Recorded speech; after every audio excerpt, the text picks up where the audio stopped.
Hello students, I am Shivani Sharma, your maths educator and I welcome you all to Magnet Brains, एक ऐसा platform जहां class KG से class 12 plus different competitive exams की तैयारी आप सब लोग बिल्कुल फ्री ऑफ कॉस्ट कर सकते हो। तो यहाँ ना तो आपको कोई सब्सक्रिप्शन लेना है और ना ही कोई कूपन कोड परचेज करना है, बस मन लगा के बहुत अच्छे तरीके से आप सब लोगों को पढ़ाई करनी है। क्लास 12 मैथ स्टूडेंट, आज इस वीडियो में हम लोग सॉल्व करने वाले हैं chapter number 6 application of derivatives का test paper. Ma'am test paper कहाँ था? तो टेस्ट पेपर मिल जाएगा आपको इस वीडियो के डिस्क्रिप्शन बॉक्स में। सबसे पहले टेस्ट पेपर को डाउनलोड कीजिए, टेस्ट पेपर को सॉल्व करो, फिर अपने आप को इवैल्यूएट करने के लिए आपको इस वीडियो पे आना है और अपने आप को मार्क्स देने हैं, ठीक है। और कमेंट सेक्शन में बताना भी है कि आखिरकार आप लोगों ने कितना स्कोर किया। तो जैसे ही आप लोग टेस्ट पेपर को देखोगे तो पेपर था अपना 20 मार्क्स का।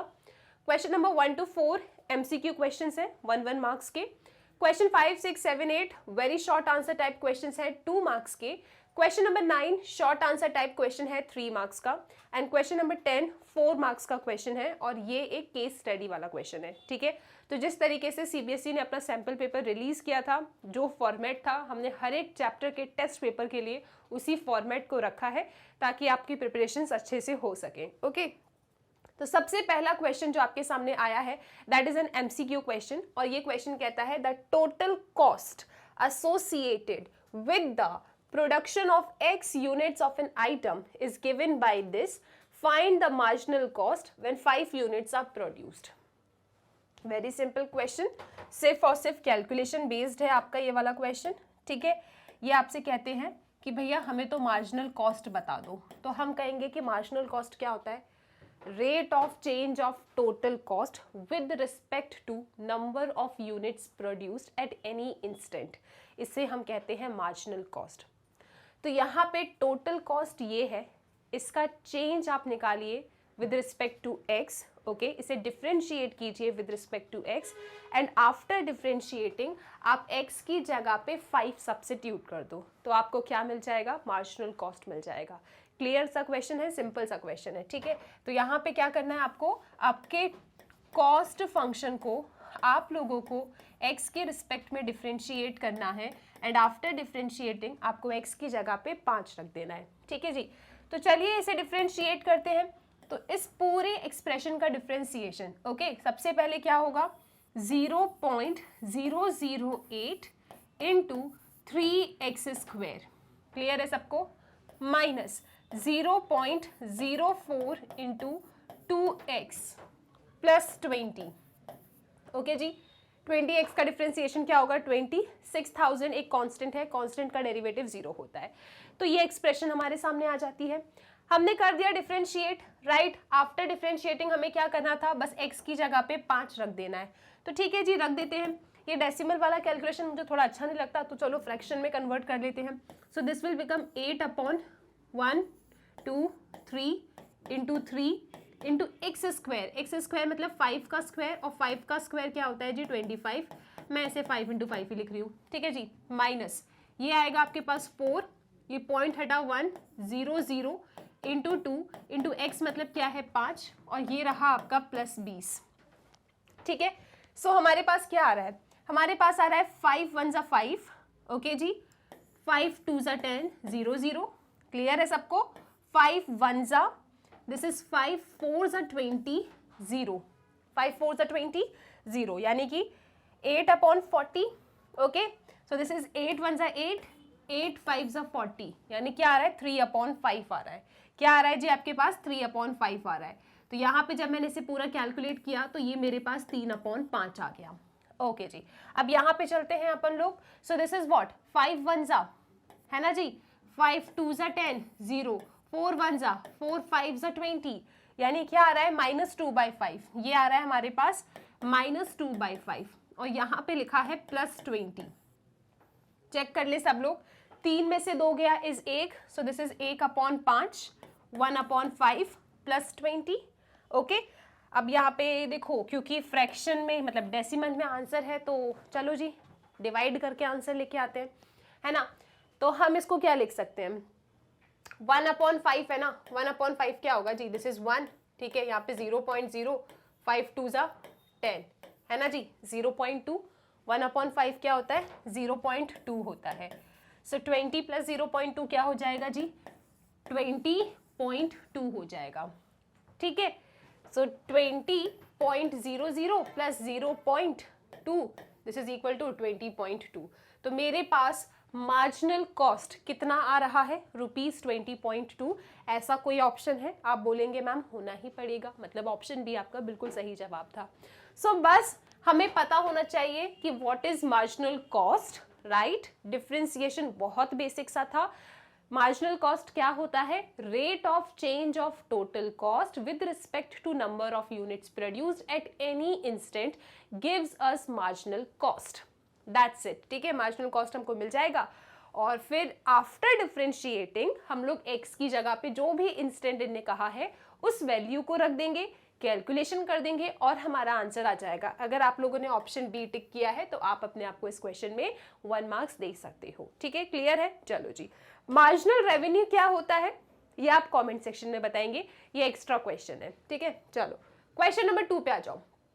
क्वेश्चन नंबर 2 कहता है find the intervals in which the function f given by this is strictly increasing. तो इस क्वेश्चन में आप लोगों को इंटरवल्स बताना है। क्या बताना है? इंटरवल्स बताना है जिसमें आपका ये जो फंक्शन है, ये फंक्शन कैसा है आपका? स्ट्रिक्टली इंक्रीजिंग हो। यानी इंटरवल्स फाइंड करो, फंक्शन दे रहे हैं, कैरेक्टरिस्टिक क्या है कि फंक्शन आपका स्ट्रिक्टली इंक्रीजिंग हो। तो मैं कहूंगी कि सुनो जरा मेरी एक बात। हम जानते हैं कि कोई भी फंक्शन स्ट्रिक्टली इंक्रीजिंग कब होता है? कोई भी फंक्शन स्ट्रिक्टली इंक्रीजिंग तब होता है जब f डैश x कैसा हो? ग्रेटर देन 0 हो। And always remember, strictly increasing strictly decreasing वाले सवाल में हमेशा ओपन ब्रैकेट में आंसर लिखा जाता है, ठीक है। तो स्ट्रिक्टली इंक्रीजिंग स्ट्रिक्टली डिक्रीजिंग वाले सवाल में अगर आपसे इंटरवल्स पूछते हैं तो आपको ओपन इंटरवल में जवाब देना है, ठीक है। तो ये छोटी छोटी बातें हैं, ये आपको ध्यान में रखना है। अच्छा, एक बड़ी ही इंपॉर्टेंट बात जो बच्चों को नहीं पता वो मैं बता देती हूँ कि भाई चैप्टर नंबर 6 तक आपके एनसीईआरटी में चैप्टर 1, 2, 3, 4, 5, 6 ओके 6 चैप्टर्स के अभी तक, ठीक है, अभी तक हम लोग 1 shot revision, most expected questions, MCQ questions and test papers complete कर चुके हैं। तो इसी तरीके से चैप्टर नंबर 6 का भी 1 शॉट रिवीजन वीडियो बन चुका है जहां पे आपके सिलेबस के अकॉर्डिंग जो जो टॉपिक्स हैं, डिफरेंट पैटर्न के क्वेश्चंस है, वो सब मैं कंप्लीट करा चुकी हूँ, ठीक है। वहां पे हमने ये जो एक कंफ्यूजन होता है ना, strictly increasing strictly decreasing, increasing decreasing, neither increasing not decreasing, बड़े डिटेल में उसको डिस्कस किया है, ठीक है। तो अगर किसी को भी चैप्टर नंबर 6 में डाउट है तो जस्ट एक एडवाइस है, ठीक है, आप लोग एक बार 1 शॉट रिविजन वीडियो को जरूर गो थ्रू कर लेना। उसके बाद हम लोगों ने चैप्टर 6 के मोस्ट एक्सपेक्टेड क्वेश्चंस में, आप खुद जानते हो ये चैप्टर बहुत इंपॉर्टेंट है, so most expected question series में 5 वीडियोस आपके सामने आए हैं। 5 के 5 पूरे वीडियोस को अच्छे से देख लेना, ठीक है। तो जितने भी टॉपिक्स है ना इसमें, rate of change of quantity, increasing decreasing, maxima minima, इसके जितने भी खतरनाक वाले और बड़े ही इंपॉर्टेंट वाले क्वेश्चंस हो सकते हैं आपके एग्जाम के पॉइंट ऑफ व्यू से, वो सब यहाँ पे कवर करवाया है। एंड लास्ट में हमने एमसीक्यू को भी डिस्कस किया है चैप्टर नंबर 6 की। तो इतना आप जरूर एक बार गो थ्रू कर लेना, और ऐसा मैं मान रही हूँ कि इतना पढ़ने के बाद आप लोग टेस्ट पेपर को सॉल्व कर रहे हो, ठीक है। तो अगर आपने वीडियोस देखे हैं बहुत अच्छी बात है, आपका रिवीजन हो गया होगा, और अगर नहीं देखा है तो एक बार आप जरूर से गो थ्रू कीजिए, फिर टेस्ट पेपर को सॉल्व करना, ठीक है। सो हम जानते हैं कि कोई भी फंक्शन स्ट्रिक्टली इंक्रीजिंग कब होता है? कोई भी फंक्शन स्ट्रिक्टली इंक्रीजिंग तब होता है जब f डैश x कैसा हो जी? ग्रेटर देन 0 हो। And whenever they are talking about strictly increasing and strictly decreasing, intervals कैसे बनाए जाते हैं? ओपन ब्रैकेट में बनाए जाते हैं, ठीक है जी। सो यहाँ पे मेरे पास फंक्शन है, फंक्शन क्या है मेरे पास? f of x and that is equal to x square minus 4x plus 6, ठीक है भैया, ये हमारे पास फंक्शन है। क्या करें? डिफरेंशिएट करेंगे, तो इसे डिफरेंशिएट कर दो आप। तो जब आप इसे डिफरेंशिएट करेंगे आपके पास आएगा 2x माइनस 4। फिर क्या करोगे आप? क्रिटिकल पॉइंट्स निकालोगे। क्रिटिकल पॉइंट्स को निकालने के लिए हम f डैश x को 0 से इक्वेट करेंगे, so this will be 2x minus 4 equal to 0, यानी 2x की वैल्यू आ गई 4, यानी x की वैल्यू आ गई 2, ठीक है। एक क्रिटिकल पॉइंट मिल रहा है। क्रिटिकल पॉइंट जब हमको मिल जाता है, इसके बाद हम अपने इस क्रिटिकल पॉइंट को नंबर लाइन पे ड्रॉ कर देते हैं। ठीक है जी, यहाँ पे कुछ नहीं तो माइनस इन्फिनिटी, यहाँ पे कुछ नहीं तो प्लस इन्फिनिटी। अब आपका पूरा फोकस होता है आपके एफ डैश एक्स के ऊपर। सो this is your F dash x. ठीक है भाई, एफ डैश एक्स अपने पास है, ये हमने क्रिटिकल पॉइंट को बना लिया। अब क्या करें, आप यहाँ पे बना लेना चाहो तो एक टेबल। ठीक है, यहाँ पे लिख लेना आप कि इंटरवल्स, है ना जी। यहाँ पे लिखोगे अपने एफ डैश एक्स को। आपका एफ डैश एक्स क्या है, एफ डैश एक्स है 2x माइनस 4, और यहाँ पे लिखेंगे आप नेचर। अब जरा आप मुझे ये बताइए कि आपके इस क्रिटिकल पॉइंट ने नंबर लाइन को कितने इंटरवल्स में डिवाइड किया है, माइनस इन्फिनिटी से 2 से इन्फिनिटी। चाहे क्वेश्चन इंक्रीजिंग का हो, चाहे क्वेश्चन स्ट्रिक्टली इंक्रीजिंग का हो, डिक्रीजिंग का हो या स्ट्रिक्टली डिक्रीजिंग का हो, अगर आप इन्फिनिटी को रखते हो तो हमेशा ओपन ब्रैकेट में रखा जाता है। Infinity is never included in real numbers, therefore आप उसे क्लोज्ड ब्रैकेट में नहीं रखते। किसी भी तरीके का क्वेश्चन हो, माइनस इन्फिनिटी और इन्फिनिटी को रखने के लिए ओपन ब्रैकेट बनाया जाता है। तो यहाँ पे तो आएगा माइनस इन्फिनिटी। इस 2 के लिए आप कौन सा ब्रैकेट बनाएंगे, ओपन ब्रैकेट। क्यों, क्योंकि स्ट्रिक्टली इंक्रीजिंग का क्वेश्चन है। स्ट्रिक्टली शब्द जब भी आ जाए तो ओपन ब्रैकेट ही बनाते हैं। फिर दूसरा इंटरवल क्या है, 2 से इन्फिनिटी, तो यहाँ पे लिखेंगे आप 2 से इन्फिनिटी। क्लियर है सबको। अब मेरे इस एफ डैश एक्स का आपको साइंस स्टडी करना है, तो माइनस इन्फिनिटी से 2 के बीच में कोई एक नंबर उठा लो। मैंने उठा लिया 0। 0 आएगा ना जी, हाँ बिल्कुल आएगा। अगर हमने यहाँ पे एक्स की जगह पे 0 रखा, ठीक है ना, तो मुझे क्या मिल रहा है, -4, मतलब नेगेटिव। मुझे कैलकुलेशन से मतलब नहीं, मुझे तो सिर्फ और सिर्फ साइन से मतलब है। ठीक है जी। फिर 2 से इन्फिनिटी में अगर हमने 3 ले लिया जी, है ना, अगर हमने 3 पकड़ लिया तो 2 3 6, 6 माइनस 4 2, तो यहाँ पे आ रहा है पॉजिटिव। इसका मतलब ये तो आ रहा है स्ट्रिक्टली डिक्रीजिंग, ये आ रहा है स्ट्रिक्टली इंक्रीजिंग। तो किस इंटरवल में स्ट्रिक्टली इंक्रीजिंग आ रहा है, स्ट्रिक्टली इंक्रीजिंग आ रहा है 2 से इन्फिनिटी ओपन इंटरवल में। और ऐसा कोई ऑप्शन है क्या, आप सब चिल्ला के बोलेंगे होना ही पड़ेगा जी, राइट। सो 2 इन्फिनिटी ओपन ब्रैकेट में आपका ये फंक्शन स्ट्रिक्टली इंक्रीजिंग है। आई होप ये क्वेश्चन क्लियर है। आई थिंक 2021 है ना, 2021, सो 2021 में ये सवाल पूछा गया था एमसीक्यू में। ठीक है, तो इम्पॉर्टेंट है, ऐसे ही क्वेश्चंस आने। मैं बोल रही हूँ ना, कंसेप्ट पढ़ लिया आपने अच्छे तरीके से, साल के स्टार्टिंग से पढ़ाई करी है, एनसीईआरटी के एक एक क्वेश्चंस को सॉल्व किया है, उसके बाद आपने मोस्ट एक्सपेक्टेड, फिर 1 शॉट, मतलब सब कुछ आप स्टार्टिंग से अगर फॉलो कर रहे हो ना, पेपर आपका जाना ही है अच्छा। क्लियर है सबको, ओके जी। सो अगर ये क्वेश्चन क्लियर है तो 1 मार्क्स आप अपने आप को दे सकते हैं। अभी तक आपने 2 मार्क्स स्कोर कर लिया होगा। क्वेश्चन नंबर 3 पे चलो। क्वेश्चन नंबर 3 क्या कहता है, maximum slope of the curve. बड़ा प्यारा क्वेश्चन है, ठीक है। अगर कभी नहीं आया एग्जाम में तो इसके चांसेस बहुत होते हैं, पेपर में ना इसके चांसेस बहुत हैं। और जितने भी बच्चों के प्री बोर्ड हो चुके हैं ना, वो तो जानते हैं कि हाँ ये सवाल मैम हमारे स्कूल में आया है। ठीक है, सो ये क्वेश्चन क्या कहता है कि मैक्सिमम स्लोप बताओ इस कर्व की, यानी मैक्सिमा एंड मिनिमा का क्वेश्चन है। क्या बताना है आपको, स्लोप बताना है जो मैक्सिमम हो इस कर्व की। अच्छा, मैक्सिमम स्लोप ऑफ कर्व हमारे पास क्या है, हमारे पास कर्व है। तो कर्व को लिख लो एक बार। Curve is y is equal to -x³ plus 3x square plus 9x minus 27। ठीक है जी, ये रहा कर्व। क्या बताना है, मैक्सिमम स्लोप। अब इस क्वेश्चन में होती है गलती। गलती क्या होती है मैं आपको पहले बता देती हूँ ताकि आप लोग वो गलती ना करें। इस क्वेश्चन में गलती ये होती है कि बच्चा पढ़ता है, ठीक है ना, मैक्सिमम स्लोप बताना है इस कर्व की, मैक्सिमम मिनिमा का क्वेश्चन है। मैम ने हमें सिखाया है रोड मैप क्या होता है मैक्सिमम मिनिमा के क्वेश्चन के, कि फंक्शन का derivative equal to 0, find critical point, either apply first derivative test, number line पे रख के साइन स्टडी कर लो, या फिर second derivative test, double differentiate करके क्रिटिकल पॉइंट को रख के साइन चेक कर लो। ठीक है ना, तो मैम बता देंगे इसमें। यहाँ पे जो भी हमारे पास मैक्सिमम वैल्यू वाला पॉइंट आएगा उसको अपने कर्व में डाल देंगे और मैक्सिमम स्लोप बता देंगे। बस यही गलती हो जाती है यहाँ पे। यहाँ तक सब ठीक था, ठीक है, यही गलती हो गई क्या। इस क्वेश्चन में ना इनने मैक्सिमम स्लोप पूछा है और दिया आपको कर्व है। आपने जो मुझे रोड मैप बताया मैक्सिमा एंड मिनिमा का, बिल्कुल सही बताया। अगर मुझे किसी भी सवाल में मैक्सिमा एंड मिनिमा के पॉइंट फाइंड करने हैं या फिर मैक्सिमम एंड मिनिमम वैल्यू चाहिए मुझे, तो डेफिनेटली मेरे पास फंक्शन होता है, मैं फंक्शन को डिफरेंशिएट करती हूँ, मैं उसको जीरो से इक्वेट करती हूँ, मुझे क्रिटिकल पॉइंट मिलते हैं। Either by first derivative test मैं आइडेंटिफाई करती हूँ कि ये क्रिटिकल पॉइंट मेरे मैक्सिमा का पॉइंट है, मिनिमा का पॉइंट है, या फिर नाइदर मैक्सिमा नॉर मिनिमा का पॉइंट है। ठीक है, इसी तरीके से इसी तरीके से हम क्या करते हैं, सेकंड डेरिवेटिव टेस्ट लगाते हैं। We have the function differentiate equal to zero, critical point, double derivative, critical point को रखते हैं डबल डेरिवेटिव में और फिर साइन स्टडी करके बताते हैं कि ये क्रिटिकल पॉइंट मैक्सिमा का है या मिनिमा का है।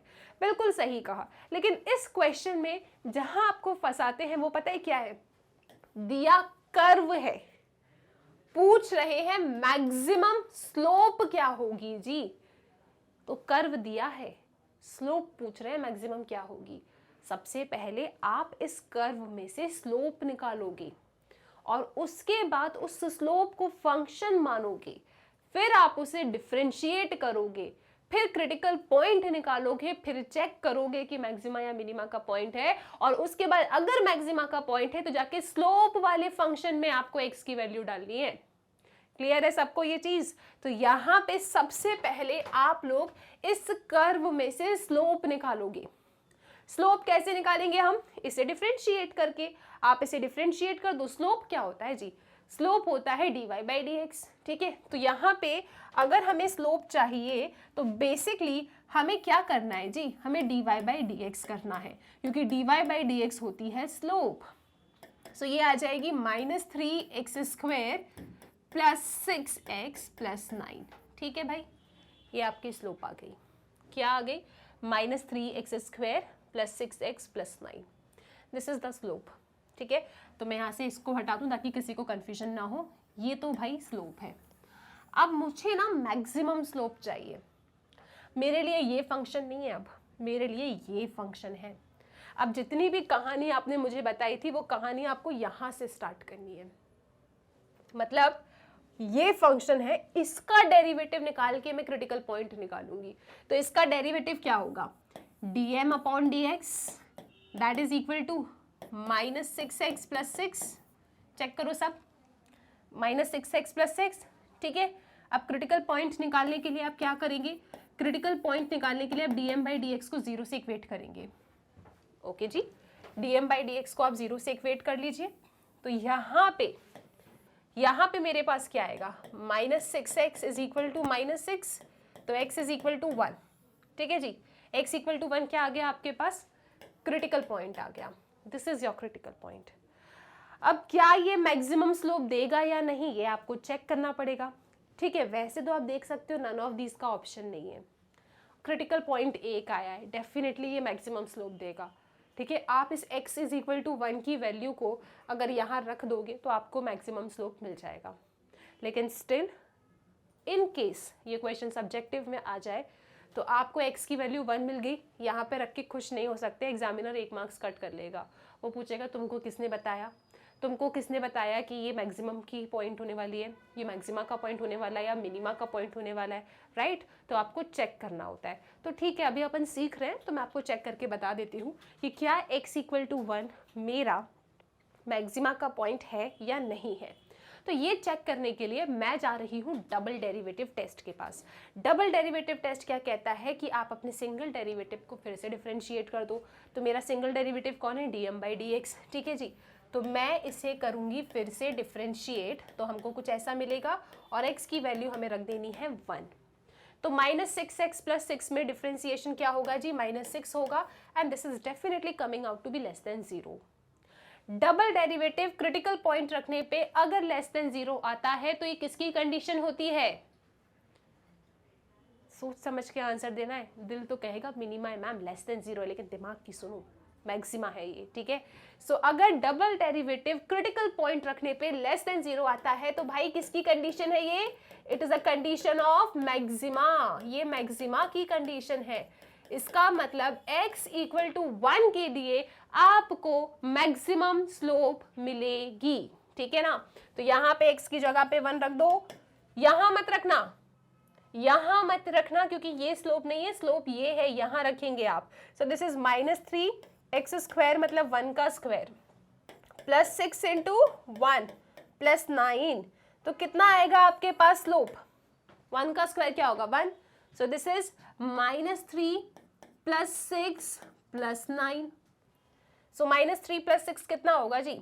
-3 प्लस 6, -3 प्लस 6 होगा आपके पास 3,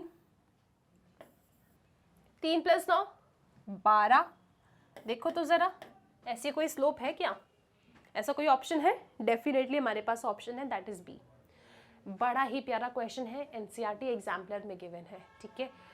तो अगर मान लो किसी को और प्रैक्टिस करने का मन कर रहा है कि मैम हमने सब पढ़ लिया है, मैम और बताओ कहाँ से पढ़ना है, ठीक है, अगर ऐसा कुछ केस है आपके साथ तो आप लोग एक बार एनसीईआरटी एग्जाम्पलर को भी सॉल्व कर सकते हो। अगर किसी क्वेश्चन में अटक जाओ तो एनसीईआरटी एग्जाम्पलर के पूरे वीडियो सोल्यूशन ऑलरेडी मैं बना चुकी हूँ, आप उन्हें रेफर कर सकते हो, ठीक है।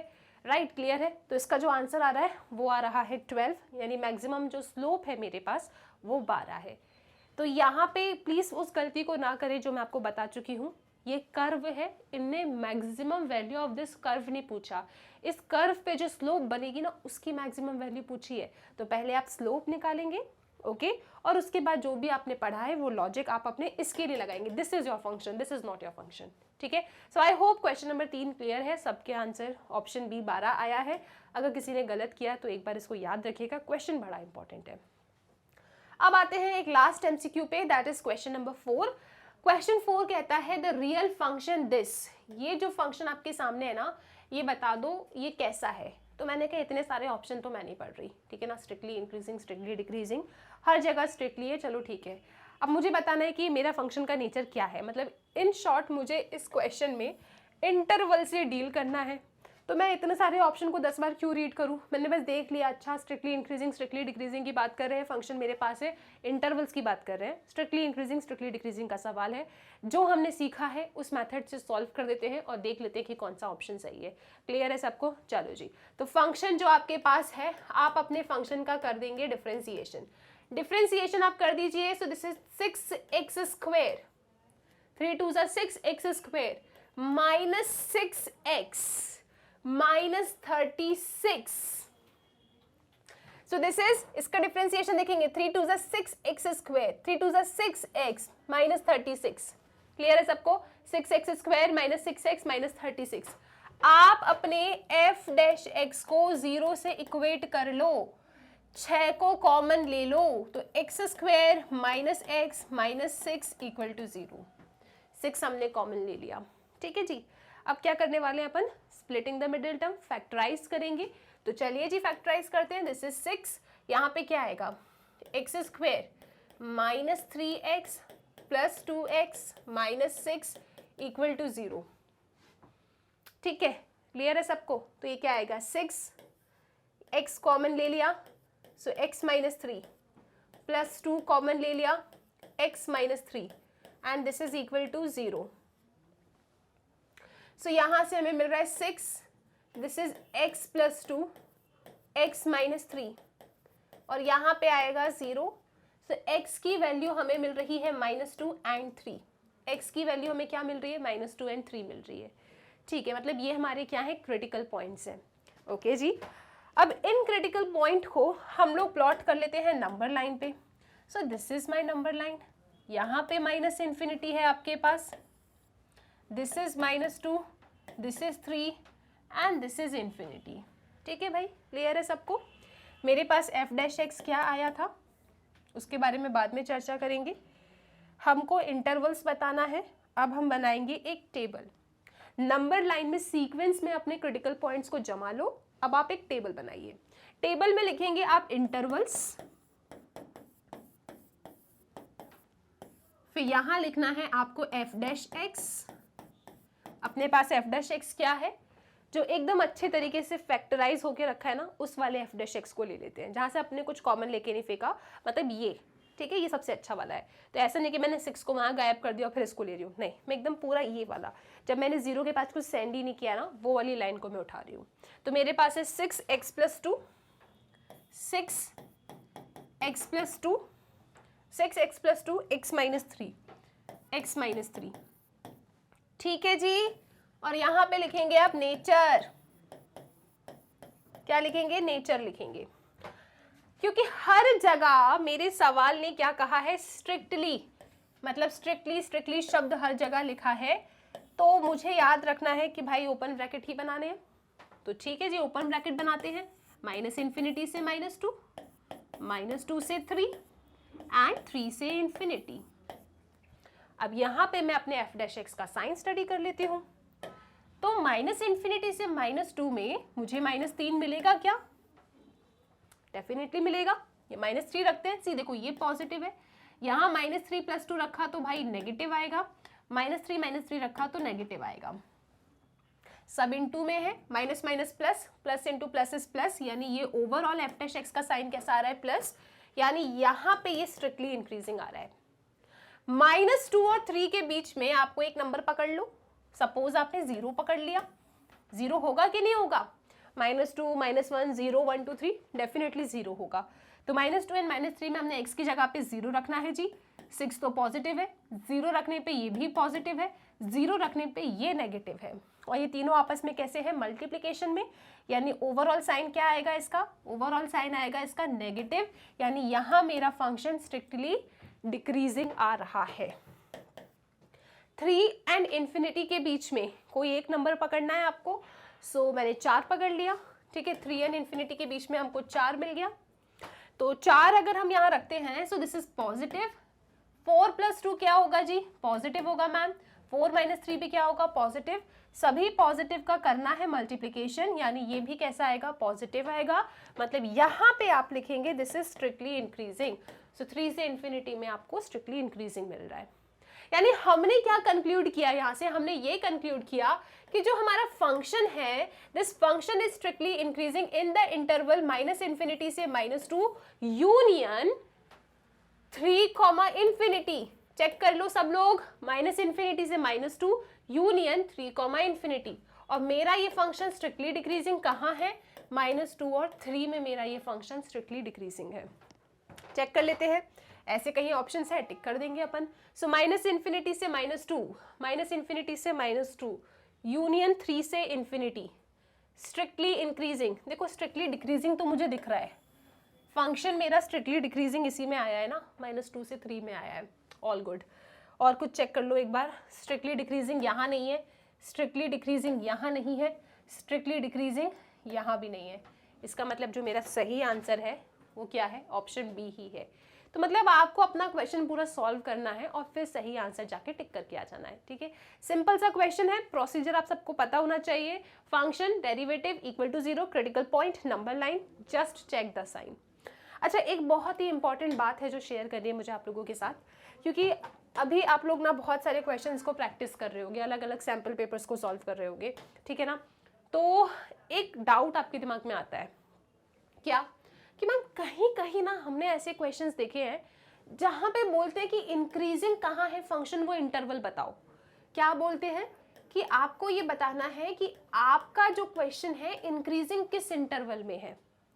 और मैम हम जानते हैं कि कोई फंक्शन इंक्रीजिंग तब होता है जब f' greater than equal to 0 हो, यानी मैम कायदे से इन्फिनिटी तो हम जानते हैं ओपन ब्रैकेट में होता है, लेकिन बाकी अगर कोई इंटरवल है मैम तो उन्हें क्लोज्ड ब्रैकेट में होना पड़ता है।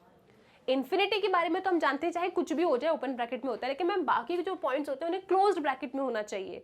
लेकिन मैम हम कभी कभी ऐसे आंसर्स देखते हैं ना कि वो लोग क्लोज्ड ब्रैकेट बनाने की जगह ऐसा ओपन ब्रैकेट बना देते हैं, बोलते हैं कि ये आंसर है। तो सुनो मेरी बात, यहाँ पे ना आपको बहुत अच्छे से दिमाग अपना लगाना है। अगर ऐसे कोई सवाल आते हैं पेपर में, इंक्रीजिंग बोलने पे अपन जानते हैं क्लोज्ड इंटरवल मतलब क्लोज्ड ब्रैकेट ही बनना है, लेकिन ओपन ब्रैकेट ही दिए हैं सारे ऑप्शंस में, तो डेफिनेटली आप ओपन ब्रैकेट वाले को ही टिक करके आओगे, क्योंकि क्लोज्ड ब्रैकेट इन्हें दिया ही नहीं है और वो गलत भी नहीं है। ओपन ब्रैकेट क्या बता रहा है कि भाई इस इंटरवल में स्ट्रिक्टली इंक्रीजिंग है, और हर स्ट्रिक्टली इंक्रीजिंग फंक्शन इंक्रीजिंग होता है, तो एक तरीके से आप कह सकते हो हाँ कि इसमें भी इंक्रीजिंग रहा होगा। लेकिन अगर मान लीजिए आपके ऑप्शंस में ऐसे ऑप्शंस हैं कि क्लोज्ड ब्रैकेट भी है ओपन ब्रैकेट भी है, ठीक है, तो क्लोज्ड ब्रैकेट अगर इंक्रीजिंग पूछा है और क्लोज्ड ब्रैकेट वाला ऑप्शन है तो क्लोज्ड ब्रैकेट वाले को टिक करना, लेकिन अगर क्लोज्ड ब्रैकेट वाला ऑप्शन है ही नहीं तो ओपन ब्रैकेट वाला भी गलत नहीं होता है, ठीक है। तो ये अगर ऐसे कोई डाउट आए तो एक बार इस पर वर्क कर लीजिए। मैंने आपको जो MCQ करवाए हैं चैप्टर नंबर 6 के, उसमें भी ये चीज़ डिस्कस कराई थी, तो आप एक बार देख सकते हो। सो इस तरीके से ठीक है, तो आप ऐसा चेक कर सकते हो, एक बार ज़रूर गो थ्रू करना है MCQ वाली वीडियो को। उसके बाद आते हैं अपन क्वेश्चन नंबर 5 पे। क्वेश्चन नंबर 5 सब्जेक्टिव क्वेश्चन है, 2 मार्क्स का है। किस तरीके से पेपर में आपको ये रिप्रेजेंट करके आना है, प्रेजेंट करके आना है, मैटर करता है, राइट। तो अच्छे तरीके से क्वेश्चन को रीड कीजिए, किस तरीके से आपको लिखना है, कैसे सॉल्व करना है, एक एक बार वो सारी चीज़ें हम डिस्कस करते हैं। क्वेश्चन कहता है कि a ladder 5 metre long is leaning against a vertical wall, ठीक है। एक 5 मीटर लॉन्ग लैडर वॉल के अगेंस्ट लीन कर रही है, यानी कुछ इस तरीके से। सपोज ये वॉल है, तो ये मेरी लैडर इस तरीके से यहाँ पे रखी हुई है, ठीक है जी। दिस इज ए, ये रही बी, और ये रहा पॉइंट ओ। ये मेरी वॉल है, इस वॉल के अगेंस्ट जो लैडर है वो लीन कर रही है। The bottom of the ladder is dragged away from the wall along the ground at the rate of 2 meter per second. Ladder का बॉटम क्या है, ये ए पॉइंट, इसको ना हमने ड्रैग किया, मतलब पुल किया। किस डायरेक्शन में, वॉल से दूर डायरेक्शन में, वॉल के टुवर्ड्स नहीं, अवे फ्रॉम द वॉल। मैंने इसके बॉटम को यहाँ से पुल किया। तो आप खुद इमेजिन कीजिए क्या होगा। मैम ये जो लैडर ऐसी थी वो खिसक के नीचे आ जाएगी, राइट। अगर आप इसे पुल करोगे तो ये कुछ इस तरीके से हो जाएगा, राइट। डिपेंड करता है कि आपने कहाँ तक उसे पुल किया। तो मैम अगर आप लैडर के बॉटम को पुल करते हो तो डेफिनेटली ये जो हाइट है ना मैम, ये भी डिक्रीज करेगी, राइट। तो इन्हें यही पूछा है, the bottom of the ladder is dragged away from the wall along the ground at the rate of 2 metre per second. इस रेट से मैंने इसे पुल किया है। तो जब ये काम हो रहा था तो उस समय पे ये हाइट भी डिक्रीज हो रही थी। तो ये हमसे पूछते हैं, how fast is the height on the wall decreasing when the foot of the ladder is 4 metre away from the wall. तो जब आप इसे पुल कर रहे थे तो ये जो हाइट ऑन द वॉल है ना, ये भी डिक्रीज कर रही है। तो ये आपसे पूछ रहे हैं कि कितनी तेजी से, how fast is the height on the wall decreasing. तो ये किस रेट से हाइट डिक्रीज कर रही है ये आपको बताना है, लेकिन किस इंस्टेंट पे, जब आपकी लैडर 4 मीटर अवे है वॉल से। तो जब आपकी लैडर 4 मीटर अवे है वॉल से, उस समय पे कितनी तेजी से, हाउ फास्ट हाइट जो है वो डिक्रीज कर रही है, आपको बताना है, ठीक है। क्वेश्चन सबको क्लियर है। यानी ये जो सवाल है rate of change of quantity का है। So rate of change of quantity का ये सवाल है, कैसे डील करेंगे। सबसे पहले आप किसी इंस्टेंट टी की बात करेंगे, ठीक है। अब यहाँ पे बहुत कुछ हो गया कि एक लैडर रखी है, फिर हमने उसे पुल कर दिया, यहाँ से इतने रेट से पुल किया है, तो बताओ ये कब किस रेट से डिक्रीज हो रही है, कब बताना है, जब 4 मीटर की दूरी पे। तो बहुत सारी चीज़ें हो रही हैं। तो हम कहेंगे एक मिनट शांति, हम किसी इंस्टेंट टी पे जाएंगे। हम कहाँ जाएंगे, किसी इंस्टेंट टी पे। तो हम एग्जामिनर को बोलेंगे कि मेरी बात सुनो, at any instant t, at any instant, at any instant t, हम कहेंगे let AB be the position of ladder, let AB be the position of ladder, ठीक है जी। हमने क्या कहा कि मेरी बात सुनो, किसी इंस्टेंट टी पे ये AB क्या है, मेरी लैडर की पोजीशन है, ठीक है ना। ये तो वॉल है, ये ए बी क्या है, मेरी लैडर की पोजीशन है, और मेरी लैडर की लेंथ क्या है, 5 मीटर है। एंड इसी इंस्टेंट टी पे, एंड जो लैडर का फुट है वो वॉल से कितनी दूरी पे है, x मीटर की दूरी पे है। And let O A is equal to x metre. ये किसी इंस्टेंट टी की मैं बात कर रही हूँ। ये O से A के बीच की जो दूरी है ना जी, ये कितनी है, x मीटर की दूरी है उसी इंस्टेंट टी पे, ठीक है। एक ऐसा सिचुएशन मैं इमेजिन कर रही हूँ कि देखो लैडर चुपचाप से ऐसे रखी है, और लैडर के फुट और वॉल की जो बीच की दूरी है वो x मीटर की है। जो लैडर का टॉप है और वॉल पे जितना वो डिस्टेंस है OB, ये कितना है, y मीटर है। और यहाँ पे लिख देते हैं अपन, एंड लेट OB कितना है जी, OB है आपका y मीटर, ठीक है। Height on the wall, height on the wall कितना है, y मीटर है। लैडर की हाइट ऑन द वॉल कितना रख रहे हैं हम, y मीटर रख रहे हैं किसी इंस्टेंट t पे।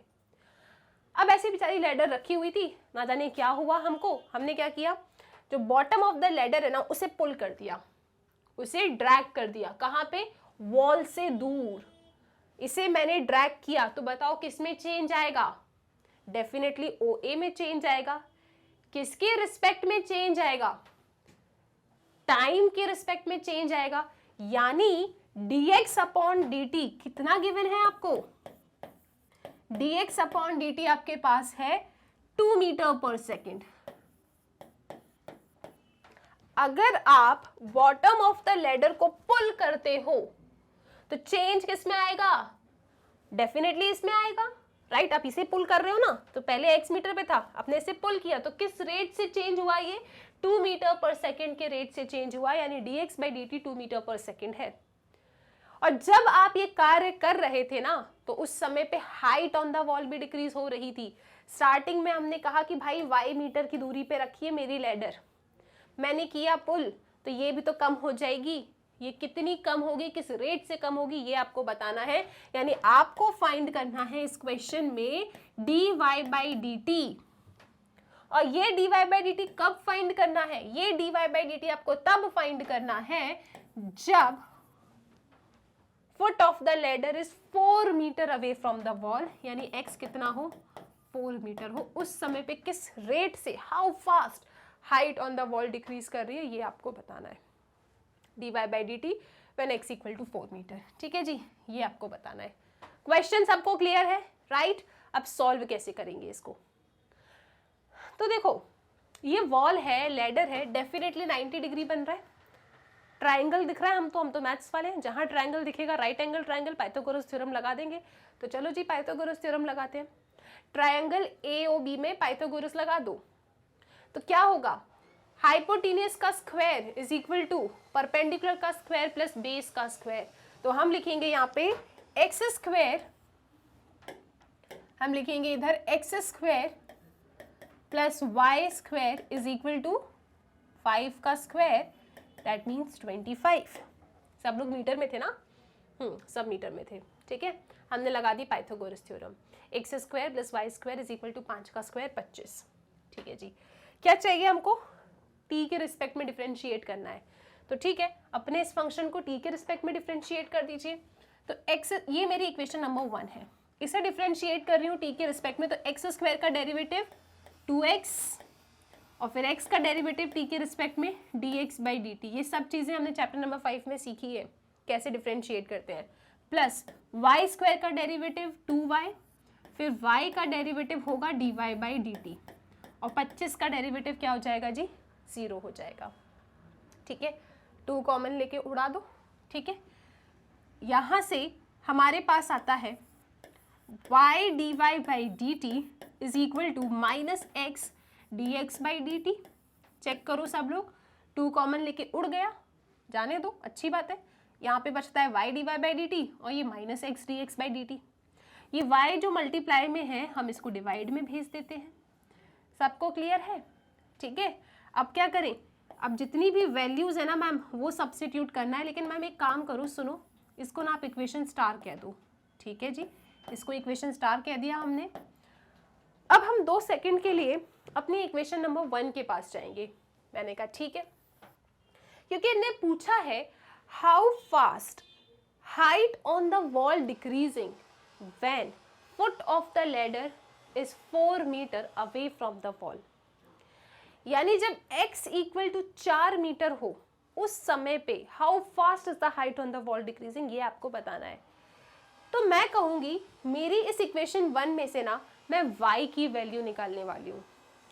x कितना है 4, सो 4 स्क्वायर, राइट। x तो गिवन था हमको 4, सो x की जगह पे 4 रखा तो 4 square plus y square is equal to 25। तो ये क्या आएगा जी, y square is equal to 25 minus 4 का स्क्वायर 16। सो ये क्या आएगा, y square is equal to 9, मतलब y इज इक्वल टू कितना आएगा 3, ठीक है। y कितना आ जाएगा आपके पास, 3 आ जाएगा। अब मैं चलती हूँ मेरे इक्वेशन स्टार के पास। इक्वेशन स्टार ने मुझे कहा था कि देखो जी मेरे पास है dy बाई डी टी। मैंने कहा ओके जी, मेरे पास क्या है जी, dy बाई डी टी है, और dy बाई डी टी मुझे चाहिए जब मेरा x कितनी दूरी पे हो, 4 मीटर की दूरी पे हो। मैंने कहा ठीक है, सारी वैल्यूज को स्टार में रख देती हूँ। दिस इज माइनस x कितना है, x तो गिवन है 4, y कितना आया 3, dx बाई डी टी हमें गिवन था कितना 2। सो मेरे पास कितना आ रहा है टोटल, मेरे पास आ रहा है -8/3। यूनिट भी लिखनी पड़ेगी तो y मीटर हो जाएगा, टाइम सेकंड है। इसका मतलब इनने पूछा था ना how fast height on the wall decreasing, तो आप कहेंगे देखो नेगेटिव का साइन आया है, नेगेटिव का साइन रिप्रेजेंट करता है कि कोई जो क्वांटिटी है वो डिक्रीज कर रही है। पॉजिटिव का साइन आता तो हम कहते हैं कि क्वांटिटी हमारी इंक्रीज कर रही है। तो हम लिखेंगे, इन्हें पूछा है how fast the height on the wall is decreasing, तो आप लिखेंगे height on the wall, height on the wall is decreasing at the rate of 8/3 metre per second. ठीक है ना। अच्छा, किसी को ये तो नहीं लग रहा मैम माइनस का साइन क्यों नहीं बनाया वहां पे, अरे मैंने लिख दिया ना डिक्रीजिंग, आप पूरी स्पेलिंग लिखेंगे decreasing at the rate of, मैंने तो शॉर्टकट कर दिया है, ठीक है, आप नहीं कर सकते। सो आप लिखेंगे height on the wall is decreasing at the rate of 8/3 metre per second. Minus का साइन रिप्रेजेंट करता है कि चीज़ डिक्रीज कर रही है, तो आपने जब शब्दों में लिख रहे हो तो ऐसा लिखोगे, मैथमेटिकली लिख रहे हो तो -8/3 मीटर पर सेकेंड। ठीक है, क्लियर है सबको सवाल किस तरीके से हमने टारगेट किया। 2 मार्क्स का क्वेश्चन है, बड़ा ही इंपॉर्टेंट है, याद रखिएगा। Rate of change of quantity में कैसा भी सवाल आ जाए, आप किसी इंस्टेंट टी के लिए पहले डायग्राम बनाते हो और फिर क्वेश्चन को सॉल्व करते हो। ठीक है, तो हमने कहा एक काम करते हैं, ऐसी ऐसी कहानी हुई है इसमें, चलो पहले इमेजिन करते हैं कि जब सब कुछ शांत था। ठीक है, यानी एक ऐसे इंस्टेंट टी पे जब हमारी लैडर ऐसी रखी थी, इससे इतनी दूरी पे था, इसकी दूरी ये थी, और फिर बाद में अचानक से हमने इसके बॉटम को किया है pull, right foot of the ladder को किया है पुल, तो किस रेट से किया उसको लिखा, फिर इनको क्या चाहिए वो लिख दिया। फिर बस हमें पता है लाइफ में राइट एंगल ट्रायंगल, देखिए अगर मैथ्स वाले स्टूडेंट्स की लाइफ में राइट एंगल ट्रायंगल आता है ना, तो उनको बस 2 ही चीज़ें याद आती है, एक पाइथागोरस और एक ट्रिग्नोमेट्री। तो यहाँ पे तो पाइथागोरस थ्योरम से काम बन जाएगा। सो हमने पाइथागोरस थ्योरम लगा दिया, हमने टी के रिस्पेक्ट में डिफ्रेंशिएट किया, हमने देखा यार यहाँ पे x है dx बाई dt, लेकिन y मेरे पास नहीं था, लेकिन मेरे पास इक्वेशन 1 थी, मैंने इक्वेशन 1 में जो कंडीशन गिवन थी उसे सब्स्टिट्यूट किया, y निकाल लिया, और फिर जाके इक्वेशन स्टार में सारी वैल्यूज को जाके रखा। नेगेटिव साइन ये शो करता है कि यस डिक्रीज कर रहा है। सो किस रेट से डिक्रीज कर रहा है, 8/3 मीटर पर सेकंड की रेट से डिक्रीज कर रहा है। अगर इस तरीके से आपने इस पूरे क्वेश्चन को टारगेट किया है, आप अपने आप को 2 मार्क्स दे सकते हैं और ये सवाल आपका कंप्लीट हो जाता है। ठीक है, अब चलते हैं अगले सवाल पे, that is question number 6। Question number 6, prove that y is equal to this is an increasing function in closed interval 0 से π/2।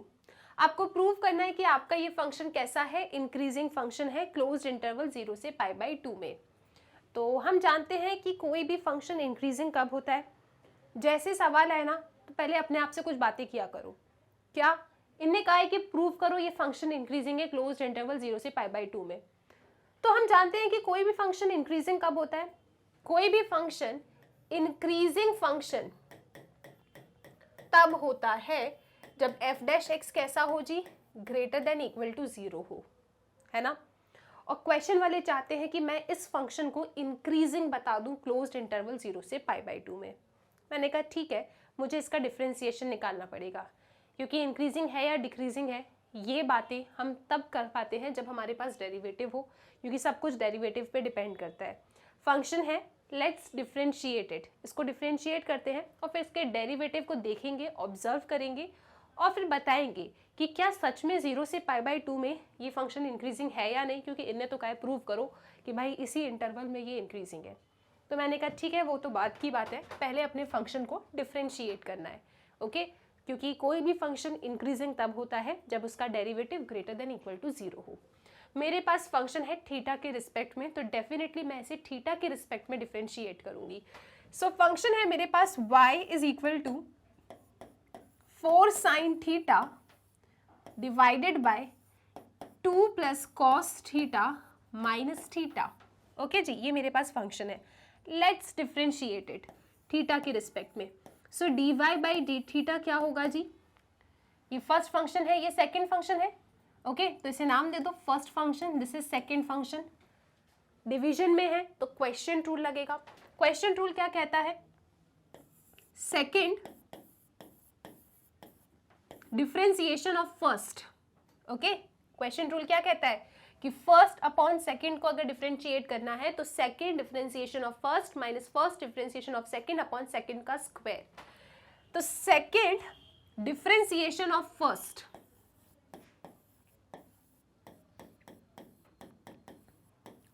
Minus first differentiation of second upon second का स्क्वायर। ठीक है जी, इसमें तो क्वेश्चन रूल लगा दिया। माइनस थीटा का derivative क्या होगा? 1 होगा, क्योंकि थीटा के रिस्पेक्ट में ही डिफरेंशिएट कर रहे हो। ठीक है, तो अभी हमने क्या किया? फंक्शन को डिफरेंशिएशन करने निकले अपन, राइट?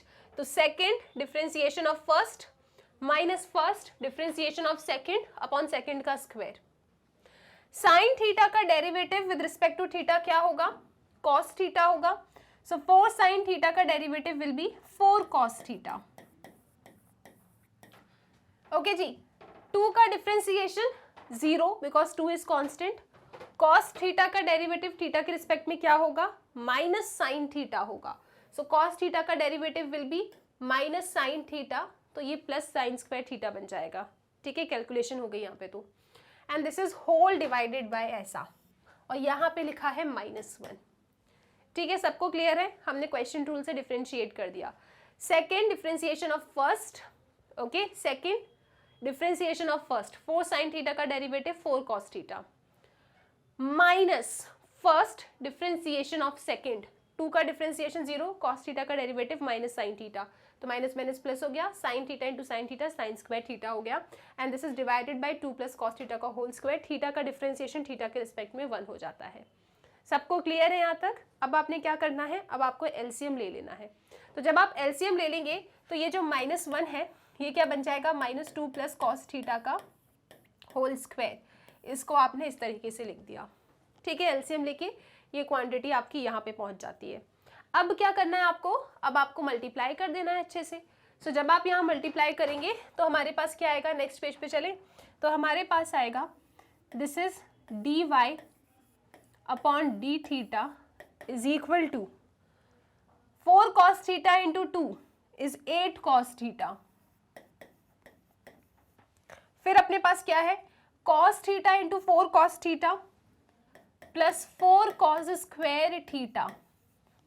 ठीक है जी, फिर यहाँ पे क्या है? Plus 4 sine square theta. Okay जी, ये 2 प्लस कॉस थीटा का होल स्क्वायर आप a प्लस बी के होल स्क्वायर से ओपन कर देना, फिर माइनस के साइन को लगा देना। ठीक है, तो अपने पास क्या आएगा? -4 माइनस कॉस स्क्वायर थीटा -8, क्योंकि 2ab 2 2 4 2 2 4, सो 4 कॉस थीटा। ठीक है जी, लेट मी चेक क्या आएगा अपने पास? a square plus b square minus 2ab, सो -4 कॉस थीटा। ठीक है, देखो जरा -4 कॉस थीटा। ठीक है, होल डिवाइडेड बाय क्या है मेरे पास? 2 प्लस कॉस थीटा का होल स्क्वायर है। यहाँ तक सबको समझ में आ रही है चीजें? अरे क्या हुआ? ये 2 प्लस कॉस थीटा का होल स्क्वायर है, इसे a square plus b square plus 2ab से खोला, फिर बाहर नेगेटिव साइन था, सबको नेगेटिव से मल्टीप्लाई किया। सो -4 minus cos square theta -4 cos theta. सबको क्लियर है ये चीज? ठीक है जी, ओके। अब हमने क्या करना है? अब हम यहाँ पे थोड़ा सा कैलकुलेशन कर देंगे। कैसे? देखो जरा, 8 cos theta and -4 cos theta क्या दे देगा आपको? 8 cos theta -4 cos theta is 4 cos theta. ठीक है जी, यहाँ से मैं 4 कॉमन ले लूँ तो ये क्या बन जाएगा? Sign square theta plus cos square theta. ठीक है, क्लियर है सबको? और ये क्या है? -4 माइनस कॉस स्क्वायर थीटा। जरा चेक तो करो, मैंने यहाँ से 4 कॉमन ले लिया तो sign square theta plus cos square theta कितना बन जाएगा 1, ठीक है। सो ये 1 हो गया एंड 1 इंटू 4 क्या होता है जी 4 होता है, प्लस 4 से माइनस 4 आपका चला गया, तो अपने पास क्या आ रहा है 4 cos theta minus cos square theta. Numerator में अपने पास क्या आया 4 cos theta minus cos square theta and whole divided by क्या है, होल डिवाइडेड बाय है 2 प्लस कॉस थीटा का होल स्क्वायर, ठीक है। यहाँ से कॉस थीटा कॉमन ले लें न्यूमरेटर से, कॉस थीटा आप कॉमन लेंगे, so this is D Y by D theta is equal to cos theta आपने कॉमन लिया, so this is 4 minus cos theta divided by 2 plus cos theta का whole square. लो भाई differentiate करके simplify करके हमको कुछ ऐसा मिल रहा है। अभी तक हमने क्या किया ना, सी हमें प्रूव करना था कि हमारा ये फंक्शन इंक्रीजिंग है इन क्लोज्ड इंटरवल 0 से π/2। तो मेरे पास फंक्शन था, मैंने इसे थीटा के रिस्पेक्ट में डिफ्रेंशिएट किया क्योंकि मेरा y फंक्शन थीटा के रिस्पेक्ट में था, सो थीटा के रिस्पेक्ट में डिफ्रेंशिएट किया। यहाँ पे तो लग गया आपका क्वेश्चन रूल, क्योंकि first function divided by second function था, क्वेश्चन रूल से हमने डिफ्रेंशिएट किया और थीटा का डेरिवेटिव थीटा के रिस्पेक्ट में 1 था। फिर हमने एलसीएम ले लिया, उसके बाद जस्ट हमने सिंप्लीफिकेशन किया है, इसे a प्लस बी के होल स्क्वायर से ओपन किया और इनका मल्टीप्लाई किया, तो ये ना लाइन हमें कुछ इस तरीके की मिल जाती है। ओके जी, यहाँ पे मैंने देखा कि 4 कॉमन लेके cos square theta plus sign square theta 1 हो रहा था, उसे 1 किया, प्लस 4 माइनस 4 चला गया, this is minus cos square theta और ये जाके उससे सब्ट्रैक्ट होके 4 कॉस थीटा दे देता है। फिर मैंने इन दोनों में से कॉस थीटा को कॉमन ले लिया, मेरे पास एक्सप्रेशन बन जाती है कुछ इस तरीके की। मुझे प्रूव क्या करना था, मुझे प्रूव ये करना था कि मेरा फंक्शन इंक्रीजिंग है इन क्लोज्ड इंटरवल 0 to π/2। तो मैं कहूँगी मेरी बात सुनो, ये जो dy बाई डी थीटा है ना, इसको मुझे ऑब्जर्व करना है। क्या करना है, ऑब्जर्व करना है। बहुत ध्यान से देखिए आप इस फंक्शन को। तो मैं जानती हूं कि कोई भी फंक्शन इंक्रीजिंग कब होता है जी, कोई भी फंक्शन आप लिखेंगे we know that for a function, आप लिखेंगे फॉर फंक्शन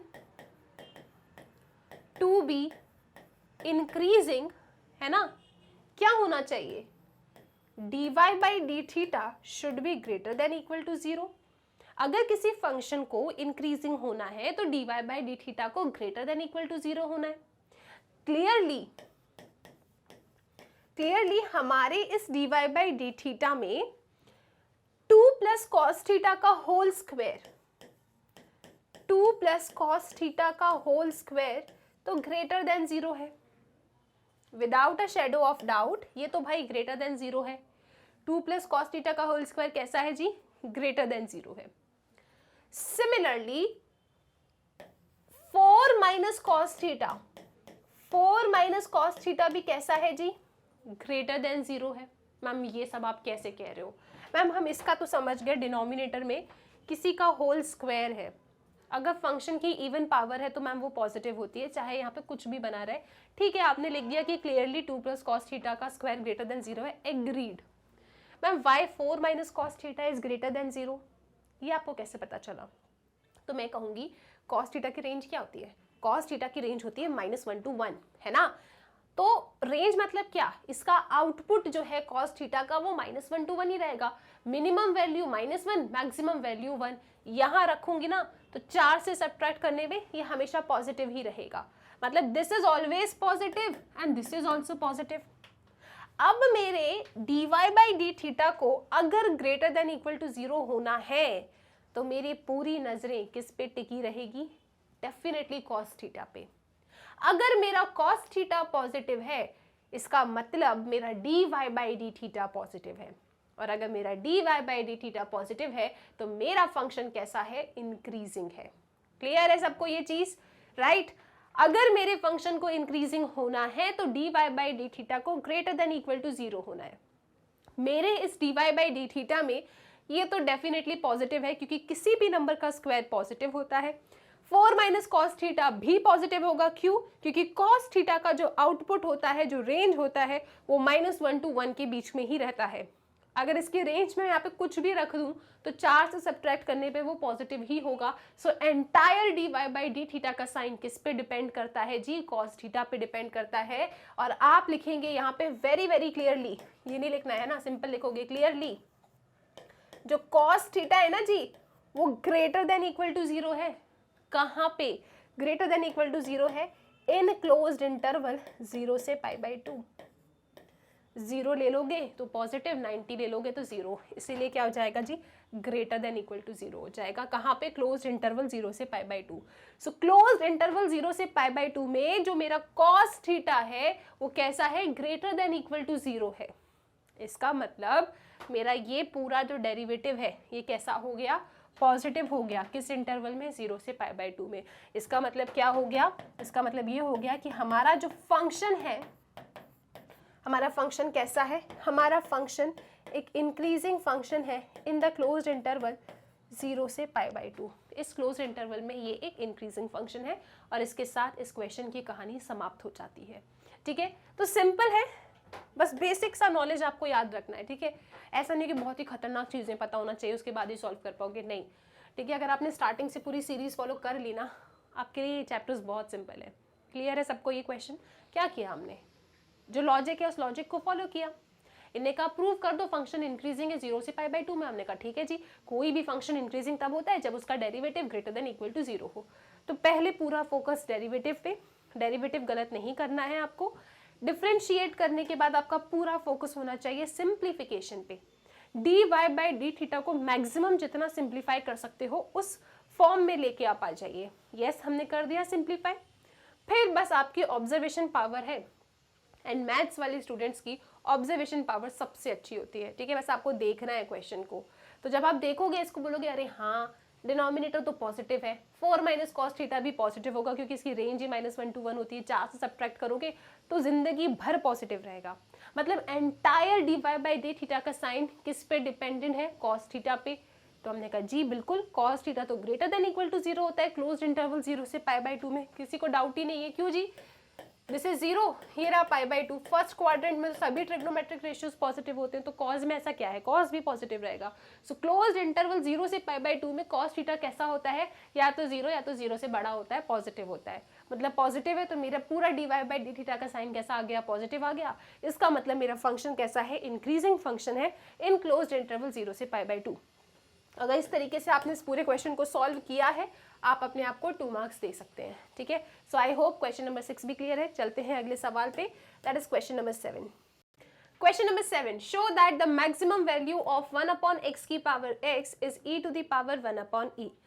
तो इस क्वेश्चन में हमारे पास एक फंक्शन है। फंक्शन क्या है आप लोगों के पास? फंक्शन है f of x is equal to 1/x की पावर x। हमको शो करना है कि इस फंक्शन की जो मैक्सिमम वैल्यू है that is e to the power 1/e। यानी ये क्वेश्चन मैक्सिमा एंड मिनिमा का है। तो मैंने कहा ठीक है जी, कोई समस्या नहीं है। सबसे पहले क्या करेंगे? सबसे पहले डिफरेंशिएट करेंगे, है ना, क्योंकि मैक्सिमम वैल्यू शो करना है कि इस फंक्शन की e to the power 1/e है। यानी सबसे पहले मुझे मैक्सिमा का पॉइंट निकालना होगा। मैक्सिमा का पॉइंट कैसे निकालते हैं? फंक्शन का derivative equal to 0, critical point.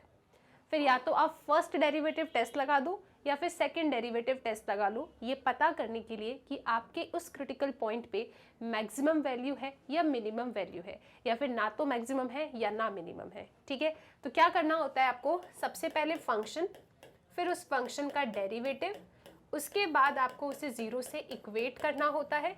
उसके बाद या तो आप लोग फर्स्ट डेरिवेटिव टेस्ट लगा लो जो कहता है क्रिटिकल पॉइंट्स को यहाँ पे जमा लो और फिर साइन स्टडी कर लो, या फिर आप डबल डेरिवेटिव निकालें और अपने क्रिटिकल पॉइंट को रखें और उसके बाद अपने डबल डेरिवेटिव का साइन स्टडी कर लो। तो आपको पता चल जाएगा कि उस क्रिटिकल पॉइंट पे मैक्सिमम वैल्यू है या मिनिमम वैल्यू है। जैसे ही आपको पता चल जाता है कि वो क्रिटिकल पॉइंट मैक्सिमा का पॉइंट है या मिनिमा का पॉइंट है, उसके बाद उस क्रिटिकल पॉइंट को उठाना है और अपने मेन फंक्शन में x की जगह पे वो वैल्यू रख देनी है। अगर वो क्रिटिकल पॉइंट मैक्सिमा का पॉइंट था तो फंक्शन में उस क्रिटिकल पॉइंट को रखने पे आपको मैक्सिमम वैल्यू मिलेगी।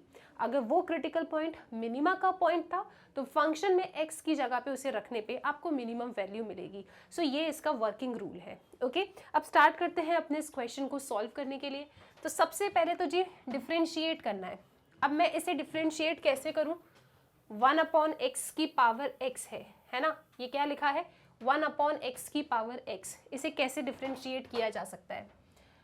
तो मैं कहूंगी कि यहाँ पे तो फंक्शन की पावर फंक्शन है, दोनों तरफ लॉग ले लेते हैं अपन। सो दोनों तरफ लॉग ले लो। मैथ्स में हम जो लॉग पढ़ते हैं ना वो नेचुरल लॉग होता है, यानी इन लॉग के बेस में क्या रहता है, e रहता है। ठीक है, ओके जी।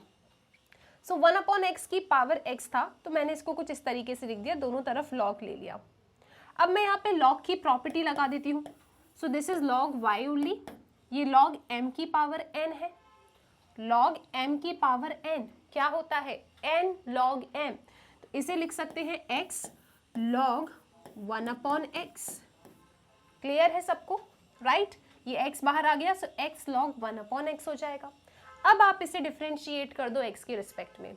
सो log y का डेरिवेटिव हो जाएगा 1/y एंड y का डिफ्रेंशिएशन x के रिस्पेक्ट में dy/dx। log y का डेरिवेटिव क्या होगा 1/y, फिर y का डेरिवेटिव dy/dx। अब यहाँ पे आपको लगाना है product rule. So product rule क्या कहता है आपको? प्रोडक्ट रूल कहता है कि this is first function and this is second function. This is first function, this is second function. So product rule क्या कहता है कि फर्स्ट डिफरेंशिएशन ऑफ सेकेंड, आपको इसका डिफरेंशिएशन करना है। First differentiation of second plus second differentiation of first. Check कर लो सब लोग, ठीक है? हमने प्रोडक्ट रूल लगाया, first differentiation of second plus second differentiation of first. अब इसे डिफरेंशिएट करने की बारी है, ये तो बस मैंने आपको लिख के दिखाया है। सो log 1/x का डेरिवेटिव क्या होगा? यहां पे लगेगा chain rule, log differentiation of log 1/x, इसका डेरिवेटिव क्या होगा? तो आप सब कहोगे कि मैम सुनो, हम डिफरेंशिएशन ऑफ log x जानते हैं, log x का डेरिवेटिव मैम 1/x होता है, यानी मैम यहाँ पे समस्या है 1/x। तो जब भी लाइफ में समस्या आए ना तो उससे अपना कैपिटल X मान लो। क्या मान लो? Capital X। log capital X का डेरिवेटिव क्या होगा 1/X। 1/X आपने माना है तो चेन रूल लगाना है। चेन रूल लगाना है यानी डिफरेंशिएट करने हैं अपने कैपिटल X का, और आपका कैपिटल X क्या है 1/x है। 1/x का डेरिवेटिव क्या हो जाएगा जी -1/x² हो जाएगा, और ये जो है इसको सिंप्लीफाई करके लिखोगे तो ये कुछ इस तरीके से आएगा, यानी कि log 1/x का डेरिवेटिव आ रहा है -x/x², मतलब -1/x। सो log 1/x का टोटल डेरिवेटिव कितना आया -1/x आया। तो इसकी जगह पे क्या मैं -1/x लिख दूं डायरेक्टली? कैसे आया मैंने आपको पूरा सॉल्व करके दिखा दिया, ठीक है? x का डेरिवेटिव x के रिस्पेक्ट में तो जी 1 हो जाएगा। सो this is what plus log 1/x, ठीक है? क्या ये बातें सबको क्लियर है? x से x कैंसिल आउट हो गया, सो यहाँ पे मेरे पास क्या आ रहा है, x से x चला गया, मतलब this is -1। So this is -1 plus log 1/x। चेक कर लो सब, ठीक है? क्लियर है सबको डिफरेंशिएशन? ओके जी। सो ये चेन रूल था, ठीक है? ये चैप्टर 5 में हमने बहुत अच्छे से डिस्कस किया है। अब यहाँ से dy/dx की वैल्यू कितनी आ जाएगी? dy/dx की वैल्यू आ जाएगी y, ठीक है? ये y आपका इधर आ गया, और इसको मैं लिख सकती हूँ log 1/x -1, ठीक है जी? ये आपका dy/dx आ गया। dy/dx क्या आ गया? y bracket log 1/x -1। क्या मैं इस y को हटा दूं यहाँ से? इस y को हटा के हम क्या लिख सकते हैं? इस y को हटा के हम 1/x की पावर x लिख सकते हैं, है ना? क्योंकि y की वैल्यू वही थी, ठीक है मैम? फंक्शन था, फंक्शन का डिफरेंशिएशन कर दिया मैम। अब आपको इसे 0 से इक्वेट करना है और क्रिटिकल पॉइंट निकालना है। तो 0 से जब मैं इक्वेट करने जाऊंगी ना, तो ये तो बहुत श्योर है कि 1/x की पावर x कभी लाइफ में 0 नहीं हो सकता, तो मैं इसे 0 से इक्वेट नहीं करूंगी। ये कभी भी जिंदगी में 0 होगा क्या? 1/x की power x, no, not possible. So this is not equal to 0, यानी मुझे सिर्फ इसको 0 से इक्वेट करना है। तो मेरे पास आ जाएगा log 1/x - 1 is equal to 0। और मैथ्स में हम जो लॉग पढ़ते हैं वो कैसा लॉग होता है? नेचुरल लॉग होता है। तो मेरा जो ये 1 इज इक्वल टू के सेट जाएगा ना, इस 1 को मैं log e लिख सकती हूँ, ठीक है। इनके बेस में क्या है? e है, तो दिस इज log e। उस 1 को हमने log e लिख दिया। log से log उड़ गया, ठीक है, लेकिन वास्तविक में क्या होता है? एंटी लॉग ले लिया जाता है। लेकिन ठीक है, हम कौन सा ऐसा कट करके दिखा रहे हैं, हमने मन ही मन कह दिया कि लॉग से लॉग उड़ गया, मतलब 1/x की वैल्यू कितनी आ गई? e आ गई। मतलब x की वैल्यू कितनी आ गई जी? 1/e आ गई, ठीक है। x गया वहां पे, e गया यहाँ पे, तो x की वैल्यू कितनी आ गई? 1/e आ गई। And this 1/e is my critical point. ये क्रिटिकल पॉइंट है। अब क्या करना है मैम? क्रिटिकल पॉइंट आ गया है, अब हमें ये चेक करना पड़ेगा, क्योंकि सब्जेक्टिव है इसीलिए हमको ये चेक करना पड़ेगा कि क्या हमारा ये क्रिटिकल पॉइंट मैक्सिमा का पॉइंट है या नहीं। तो चेक करने के लिए या तो आप नंबर लाइन वाले सिस्टम से खेल लो, या फिर आप इसे फिर डिफरेंशिएट करो, क्रिटिकल पॉइंट रखो और लेस देन 0 अगर आ गया मतलब मैक्सिमा का पॉइंट है ये। तो मैं जा रही हूँ फर्स्ट डेरिवेटिव टेस्ट के पास। हमें पता है जो e होता है ना, उसकी वैल्यू क्या होती है? एक बार चेक करो आप सब लोग, e की वैल्यू क्या होती है? 2.71 समथिंग, ठीक है। ओके, सो 1/e क्या हो जाएगा? 1/2.71 समथिंग, यानी 0.36 समथिंग, ठीक है। तो जब मैं इसको सॉल्व करूंगी तो मेरा जो ये क्रिटिकल पॉइंट है ना, ये 0, अच्छा यहाँ नहीं लिख रही, ये तो अपन ने अच्छे से यहाँ लिखा, रफ वर्क में चलते हैं अपन, ठीक है ना। हम कह देंगे कि जो ये 1/e है ये समथिंग 0.36 समथिंग होगा, ठीक है। एक बार चेक कर लो आप लोग, पूछ लो कितना है e की वैल्यू? 2.71 समथिंग, 1/2.71 करो, 0.36 समथिंग आएगा। मैं अब इसको ना यहाँ पे प्लॉट कर रही हूँ, दिस इज 0.36। मैंने नंबर लाइन वाले सिस्टम से खेलना पसंद किया, यहाँ पे मैं नंबर लाइन से खेल रही हूँ, मतलब मैं फर्स्ट डेरिवेटिव टेस्ट लगा रही हूँ। अब 0.36 के लेफ्ट में और राइट में कुछ वैल्यूज लेके मैं f' का साइन स्टडी करूंगी। f' क्या है? ये मेरा f' है, डेरिवेटिव है ना। कैसे करते हैं find? Maxima first derivative test क्या कहता है? Function derivative equal to 0, critical point, mark on number line, study the sign of f' from left to right, ठीक है। फंक्शन है, डिफरेंशिएट करो, 0 से इक्वेट करो। After equating with 0 critical point मिलेंगे, नंबर लाइन पे सजा दो उन्हें, और उसके बाद अपने f' का साइन स्टडी करो लेफ्ट टू राइट में। अगर पॉजिटिव टू नेगेटिव होता है यानी मैक्सिमा का पॉइंट है, नेगेटिव टू पॉजिटिव होता है तो मिनिमा का पॉइंट है, और अगर साइन चेंज ही नहीं होता लेफ्ट टू राइट में तो it is neither maxima not minima, ठीक है। आई होप ये पॉइंट क्लियर है। सो मैंने इसीलिए देखो x की वैल्यू 1/e आ रही है, e का मतलब 2.71 समथिंग होता है, आप इसे अगर 1/2.71 करोगे तो 0.36 समथिंग आ जाएगा। तो मैंने इसको इस तरीके से नंबर लाइन पे रख दिया। अब मैं क्या कर रही हूँ, इसके लेफ्ट में मैंने कोई नंबर लिया, सपोज 0.25 ले लिया, ठीक है ना, और इसके राइट में हमने 1 ले लिया। मैं अपने f' में जाके डाल देती हूँ। देखो ये तो बेचारा कोई समस्या नहीं है ना, ये 0.25 डाला तो ही इज लाइक पॉजिटिव, ठीक है, तो पॉजिटिव है। फिर यहाँ पे आ जाओ आप, यहाँ पे अगर हम रखते हैं इसको तो ये 0.25 समथिंग इज बेसिकली व्हाट? 1/4, यानी log 4। log 4 - 1 डेफिनेटली पॉजिटिव होगा, तो यहाँ पे ये चीज़ तो पॉजिटिव आ रही है। फिर अगर हमने 1 ले लिया तो देखो बेचारा 1 1 1, मतलब ये तो 1 है, ठीक है। यहाँ पे 1 लिया तो log 1 क्या होता है? 0। 0 - 1 इज नेगेटिव, यानी यहाँ तो हमें नेगेटिव मिल रहा है, यानी हम पॉजिटिव से नेगेटिव जा रहे हैं। इसका मतलब ये जो हमारा 1/e है ना, 1/e from left to right positive to negative जा रहा है, इसका मतलब it is a point of maxima. किसका पॉइंट है जी? मैक्सिमा का पॉइंट है, it is a point of maxima. और अगर ये मैक्सिमा का पॉइंट है, इसका मतलब x इक्वल टू 1/e अगर मैं अपने फंक्शन में डालती हूं तो मुझे मैक्सिमम वैल्यू मिलेगी। यहाँ पे x की जगह पे 1/e डाल देना है मुझे। सो चलते हैं अगले पेज पे। सो आप यहाँ लिखेंगे, दिस इज, हमारे पास फंक्शन था, क्या फंक्शन था जी आपके पास? आपके पास फंक्शन था y is equal to 1/x की पावर x। आपने क्या करना है, x की जगह पे 1/e को रख देना है। तो अपने पास फंक्शन की जो मैक्सिमम वैल्यू आ रही है वो आ रही है e to the power 1/e, और यही हमको प्रूव करना था। तो इस तरीके से आपका जो ये क्वेश्चन है कंप्लीट हो जाता है। क्या ये सबको क्लियर है? ठीक है, एग्जाम्पलर का क्वेश्चन है ये, राइट।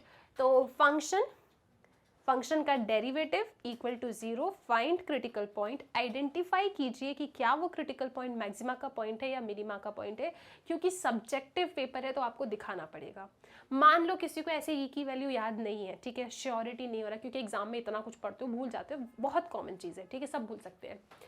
तो अगर कभी ऐसा दुख आपकी ज़िंदगी में आ जाए कि मैम नहीं पता कर पा रहे कि ये 1/e मेरा मैक्सिमा का पॉइंट है या मिनिमा का पॉइंट है, मुझे नहीं पता ये की वैल्यू क्या है, तो आप क्या करना, आप अपने इस फंक्शन को फिर डिफरेंशिएट कर देना और उसमें क्रिटिकल पॉइंट x की जगह पे 1/e डाल देना। मुझे पता है वहाँ पे भी अपन को कन्फ्यूजन होगा, पॉजिटिव है या नेगेटिव है, आपको तो मन ही मन पता है ना। डबल डेरिवेटिव में क्रिटिकल पॉइंट को रखते हो अगर, और वो लेस देन 0 आए तो किसका होता है, मैक्सिमा का पॉइंट होता है। तो आप एक बार डिफरेंशिएट करके इसको फिर से रख देना x की जगह पे 1/e, और बड़े प्यार से ऐसा लेस देन 0 बना देना। एग्जामिनर सिर्फ आपका डिफरेंशिएशन देखेगा और वो देखेगा अच्छा लेस देन 0 बनाया है, एक ही क्रिटिकल पॉइंट है, डेफिनेटली मैक्सिमा का पॉइंट है, सही लिखा है बच्चे ने, और वो वेरिफिकेशन को सही मान के फिर जब आप अपने फंक्शन में x की वैल्यू रखोगे, आंसर लेके आ जाओगे, आपका पूरा क्वेश्चन सही हो जाएगा। ठीक है, तो स्मार्ट वर्क भी कभी कभी हमें करना पड़ता है, right. So I hope question number 7 clear है। ऐसे सॉल्व करो तो ऐसे भी कर सकते हो, कोई दिक्कत नहीं है। ठीक है, क्लियर है सबको। अब चलते हैं क्वेश्चन नंबर 8 की तरफ। अगला क्वेश्चन आपसे कहता है, क्वेश्चन नंबर 8 आपके सामने अगेन एक 2 मार्क्स का क्वेश्चन है। क्वेश्चन कहता है कि an open topped box is to be constructed by removing equal squares from each corner of a 3 meter by 8 meter rectangular sheet of aluminium and folding up the sides. Find the volume of the largest such box. तो यहाँ पे हमने क्या किया है, हम लोगों ने एक बॉक्स बनाया है। ठीक है, बॉक्स कैसे बनाया है, एक एल्यूमिनियम की शीट थी, उस एल्यूमिनियम की शीट का शेप क्या है, रेक्टेंगल है। तो पहले अपन थोड़ा डायग्राम से समझते हैं इसको। हमारे पास एक रेक्टेंगुलर शीट है एल्यूमिनियम की, इस रेक्टेंगुलर शीट से हमें एक बॉक्स बनाना है। कैसा बॉक्स है वो, उसका टॉप नहीं है, ठीक है, it is an open box. ठीक है, मतलब बेस है और 4 साइड्स हैं। सो इस एल्यूमिनियम शीट से मुझे एक बॉक्स कंस्ट्रक्ट करना है जिसका टॉप नहीं है, ओनली बेस है और 4 साइड्स हैं। ठीक है जी, कैसे, अच्छा अब ये जो एल्यूमिनियम शीट है ना, इसका कुछ डायमेंशन होगा, तो इसका डायमेंशन क्या गिवन है, 3 मीटर बाई 8 मीटर की रेक्टेंगुलर शीट है। सो डेफिनेटली रेक्टेंगुलर शीट है तो भाई ब्रेथ होगा 3 मीटर, लेंथ हो जाएगा 8 मीटर। ये मेरी रेक्टेंगुलर शीट है जिसका लेंथ है 8 मीटर और ब्रेथ है कितना, 3 मीटर। ये शीट मुझे दे दी गई है। अब मुझे इसमें से बनाना है एक बॉक्स जिसका टॉप नहीं है। अब वो बॉक्स कैसे बना है वो प्रोसीजर भी गिवन है। Is to be constructed by removing equal squares from each corner. मुझे हर कॉर्नर में से इक्वल स्क्वायर्स को यहाँ से कट कर देना है। ठीक है, ये इक्वल स्क्वायर्स मुझे निकाल देना है ईच कॉर्नर में से, और उसके बाद फ्लैप को फोल्ड करके बॉक्स बनाना है। ठीक है जी, फिर ये पूछते हैं find the volume of the largest such box. तो ये सब करने के बाद जो आपको बॉक्स मिलेगा उसकी लार्जेस्ट वॉल्यूम क्या होगी, ये आपको निकालना है। अब देखो, इसी पैटर्न का क्वेश्चन हम लोगों ने अपने मोस्ट एक्सपेक्टेड में भी डिस्कस किया था। तो इन क्वेश्चंस को देखो डील कैसे करते हैं। सबसे पहले आपके पास एक रेक्टेंगुलर शीट है जिसके 4 साइड में से आपने स्क्वायर को कट किया है। कट करने के बाद ही तो आपको एक बॉक्स मिला है, ठीक है ना। कट करने के बाद आपने फ्लैप्स को किया है फोल्ड और फिर जाके आपको एक बॉक्स मिला है। हमने कहा ठीक है जी, इसे कट करके, अब जब मैंने इसे कट किया है स्क्वायर्स को 4 साइड में से, तो हर साइड की लेंथ कितनी रही होगी, ये तो गिवन ही नहीं है। इनने सिर्फ क्या कह दिया है, an open topped box is to be constructed by removing equal squares from each corner of a 3 metre by 8 metre rectangular sheet of aluminium and folding up the sides. Find the volume of the largest such box. तो इन्हें बताया नहीं है कि आपने जो square को cut किया है उसकी लेंथ का डायमेंशन क्या है। तो भाई हम तो मैथ्स वाले हैं, हम कह देंगे ऐसे कैसे काम चलेगा। हम कहेंगे कि सुनो, आपने रेक्टेंगुलर शीट जिसका डायमेंशन 8x3 है, लेंथ 8 है, ब्रेथ 3 है, आपने चारों कॉर्नर से स्क्वायर को उड़ाया है, इक्वल स्क्वायर्स को, तो हम मान लेते हैं कि हर स्क्वायर की जो साइड है वो कितनी है जी, x है। तो हमने कहा कि हर स्क्वायर की जो साइड है दैट इज x, तो ये x x x x, मैंने यहाँ से सीजर लिया, x मीटर कट किया, x मीटर कट किया, x metre cut and x metre cut, उसके बाद यहाँ से ये स्क्वायर चला गया। सिमिलरली यहाँ से हमने x मीटर की सारी साइड्स को कट करके स्क्वायर बनाया और फिर जाके अपने फ्लैप्स को फोल्ड किया और फिर हमें बॉक्स मिल गया। तो मैंने कहा कि यार जब यहाँ से मैंने x मीटर कट किया तो मेरे उस बॉक्स की लेंथ क्या होगी। रियलिटी में स्टार्टिंग में जो हमें पेपर गिवन था उसकी लेंथ 8 मीटर थी, फिर मैंने यहाँ से भी x कट किया है, मैंने यहाँ से भी x कट किया, तो ये जो मुझे बॉक्स मिला है इस बॉक्स की लेंथ क्या हो जाएगी, 8 माइनस 2x, ये इसकी लेंथ हो जाएगी, राइट। अब देख सकते हैं ये यहाँ से उड़ गया, ये यहाँ से उड़ गया, तो ये क्या है 8 माइनस 2x। सिमिलरली आपने ब्रेथ में भी यहाँ से x मीटर को उड़ाया है ना, क्योंकि इक्वल साइड्स होते हैं स्क्वायर के, तो अगर x मीटर कट किया, इधर भी x, इधर भी x और इधर भी x, तो यहाँ से भी x गया, यहाँ से भी x गया, तो मेरे पास इस बॉक्स की ब्रेथ कितनी आ रही है जी, 3 माइनस 2x आ रही है। कोई मुझे हाइट बता सकता है इस बॉक्स की। मैंने जब आपको मोस्ट एक्सपेक्टेड क्वेश्चंस कराया ना स्टोरी प्रॉब्लम में, तो पूरा हम लोगों ने पेपर लेके बॉक्स बनाया था, किसी को याद है? अगर आपने वीडियो लाइन से देखे तो वहाँ पे हमने ये पूरा ना एकदम एक पेपर लिया था, उसको कट किया था, फिर आपको दिखाया था कि हाँ हाइट इसकी x मीटर ही होगी। तो जब आप इसे फोल्ड करेंगे तो इसकी हाइट कितनी आएगी जी, इसकी हाइट आ जाएगी x मीटर, ठीक है। सो इसकी हाइट कितनी है, x मीटर है। तो ये सब कुछ करने के बाद यहाँ से कट किया, वहाँ से कट किया, जो बॉक्स हमें मिलता है उस बॉक्स के डायमेंशंस क्या है, बॉक्स के डायमेंशन है कि लेंथ उसकी 8 माइनस 2x है, ब्रेथ उसकी 3 माइनस 2x है और हाइट उसकी x मीटर है। तो ये मेरे बॉक्स के डायमेंशंस हो गए। फिर इनने हमसे क्या पूछा है, इनने हमसे पूछा है find the volume of the largest such box. Volume find करना है of largest such box, volume of the largest. तो इनने क्या कहा, वॉल्यूम ऑफ द लार्जेस्ट। तो किस क्वांटिटी को मैक्सिमाइज करना है आपको, वॉल्यूम को मैक्सिमाइज करना है, यानी वॉल्यूम को, वॉल्यूम ऑफ बॉक्स को फॉर्मूला लिखेंगे आप, वॉल्यूम ऑफ बॉक्स का फॉर्मूला लिखेंगे, एक वेरिएबल में होना चाहिए वो फॉर्मूला, क्योंकि वॉल्यूम को मैक्सिमाइज करना है, लार्जेस्ट करना है, तो आप वॉल्यूम को करेंगे डिफरेंशिएट, डिफरेंशिएट करोगे, क्रिटिकल पॉइंट्स निकालोगे, उस क्रिटिकल कंडीशन पे चेक करोगे कि भाई वॉल्यूम मैक्सिमम है भी या नहीं। कैसे चेक करोगे, अगेन मैक्सिमम मिनिमा का सवाल है, आपके पास दो टेस्ट होते हैं, या तो फर्स्ट डेरिवेटिव टेस्ट ले लो या फिर सेकंड डेरिवेटिव टेस्ट ले लो। तो भाई इसमें तो मुझे लगता है सेकंड डेरिवेटिव टेस्ट लगा देंगे अपन, क्रिटिकल कंडीशन को रखेंगे, अगर लेस देन 0 आ गया तो यस इस क्रिटिकल कंडीशन पे वॉल्यूम हमारी मैक्सिमाइज हो रही है, मैक्सिमाइज हो जाएगी, पता चल जाएगा, क्रिटिकल कंडीशन मिल जाएगा, उस क्रिटिकल कंडीशन को वॉल्यूम के फॉर्मूले में रखेंगे और हमें बॉक्स की मैक्सिमम वॉल्यूम मिल जाएगी। सो ये रोड मैप है आपके इस सवाल का, ठीक है, सब कुछ क्लियर है। अब फटाक सीधे अपन एक एक चीज को लिखते हैं। सबसे पहले हम लिखेंगे कि लेट, देखो पेपर है सब्जेक्टिव तो लिखना भी हमको आना चाहिए, है ना। तो let x metre be the length of side of squares to be cut off, है ना जी। चारों कॉर्नर्स में से जो कट करना है स्क्वेयर्स उनका लेंथ क्या है, x मीटर है। फिर late V be the volume of largest box. Let V be the volume of the box. Simple लिख दो. Let length of box is equal to 8 minus 2x. Let width of box 3 minus 2x, फिर let height of box is equal to x। तो मेरे पास box के सभी dimensions आ गए, length, breath और height सब कुछ आ गया। अब हम लगाएंगे वॉल्यूम ऑफ बॉक्स का फॉर्मूला। वॉल्यूम ऑफ बॉक्स क्या है जी, length into breadth into height, right, LBH। So length कितना है हमारे पास 8 माइनस 2x, ब्रेथ कितना है हमारे पास 3 माइनस 2x, हाइट कितना है मेरे पास x। तो वॉल्यूम ऑफ बॉक्स क्या है, L into B into H. तो मैंने वॉल्यूम ऑफ द बॉक्स लिख दिया। और कमाल की बात ये है कि एक ही वेरिएबल में है, तो इसको डिफ्रेंशिएट करना बहुत आसान है। ठीक है, हम बस पहले इसे इंटू कर देंगे, एक अच्छा सा पॉलिनोमियल बनाते हैं और फिर जाके इसे एक्स के टर्म्स में डिफ्रेंशिएट कर देते हैं। तो सबसे पहले तो भाई इंटू करेंगे अपन।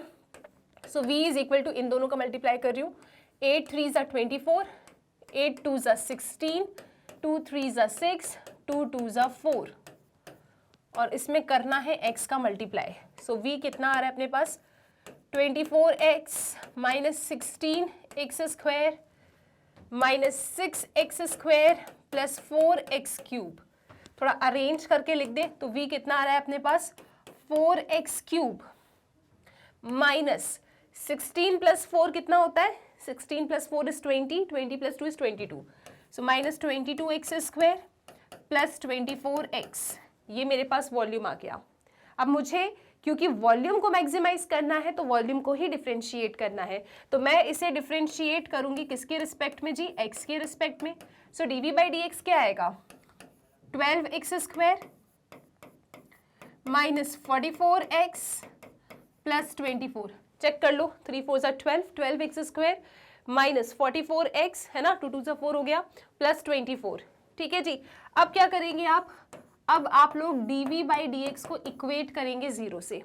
आपने इसको जीरो से इक्वेट करना है, तो चलिए जी इस एक्सप्रेशन को जीरो से इक्वेट करते हैं और क्रिटिकल कंडीशंस निकालते हैं। So this is 12x square, यहाँ पे लिखोगे 12x square minus 44x, 12x square minus 44x plus 24 plus 24। ठीक है जी, इसको जीरो से करना है इक्वेट। थोड़ा कॉमन ले लेते हैं चीज़ों को, क्या कॉमन ले लूँ मैं, मैम अभी तो आप 2 कॉमन ले लूँ, है ना, चलो ठीक है 2 कॉमन लेते हैं। So this is 6x square plus 22x plus 12 equal to 0। आप फिर से यहाँ से 2 कॉमन ले सकते हो ना, सो ये बनेगा 4, 3x square plus 11x plus 6, this is equal to 0। ये सही है। अब इसको फैक्टराइज करते हैं।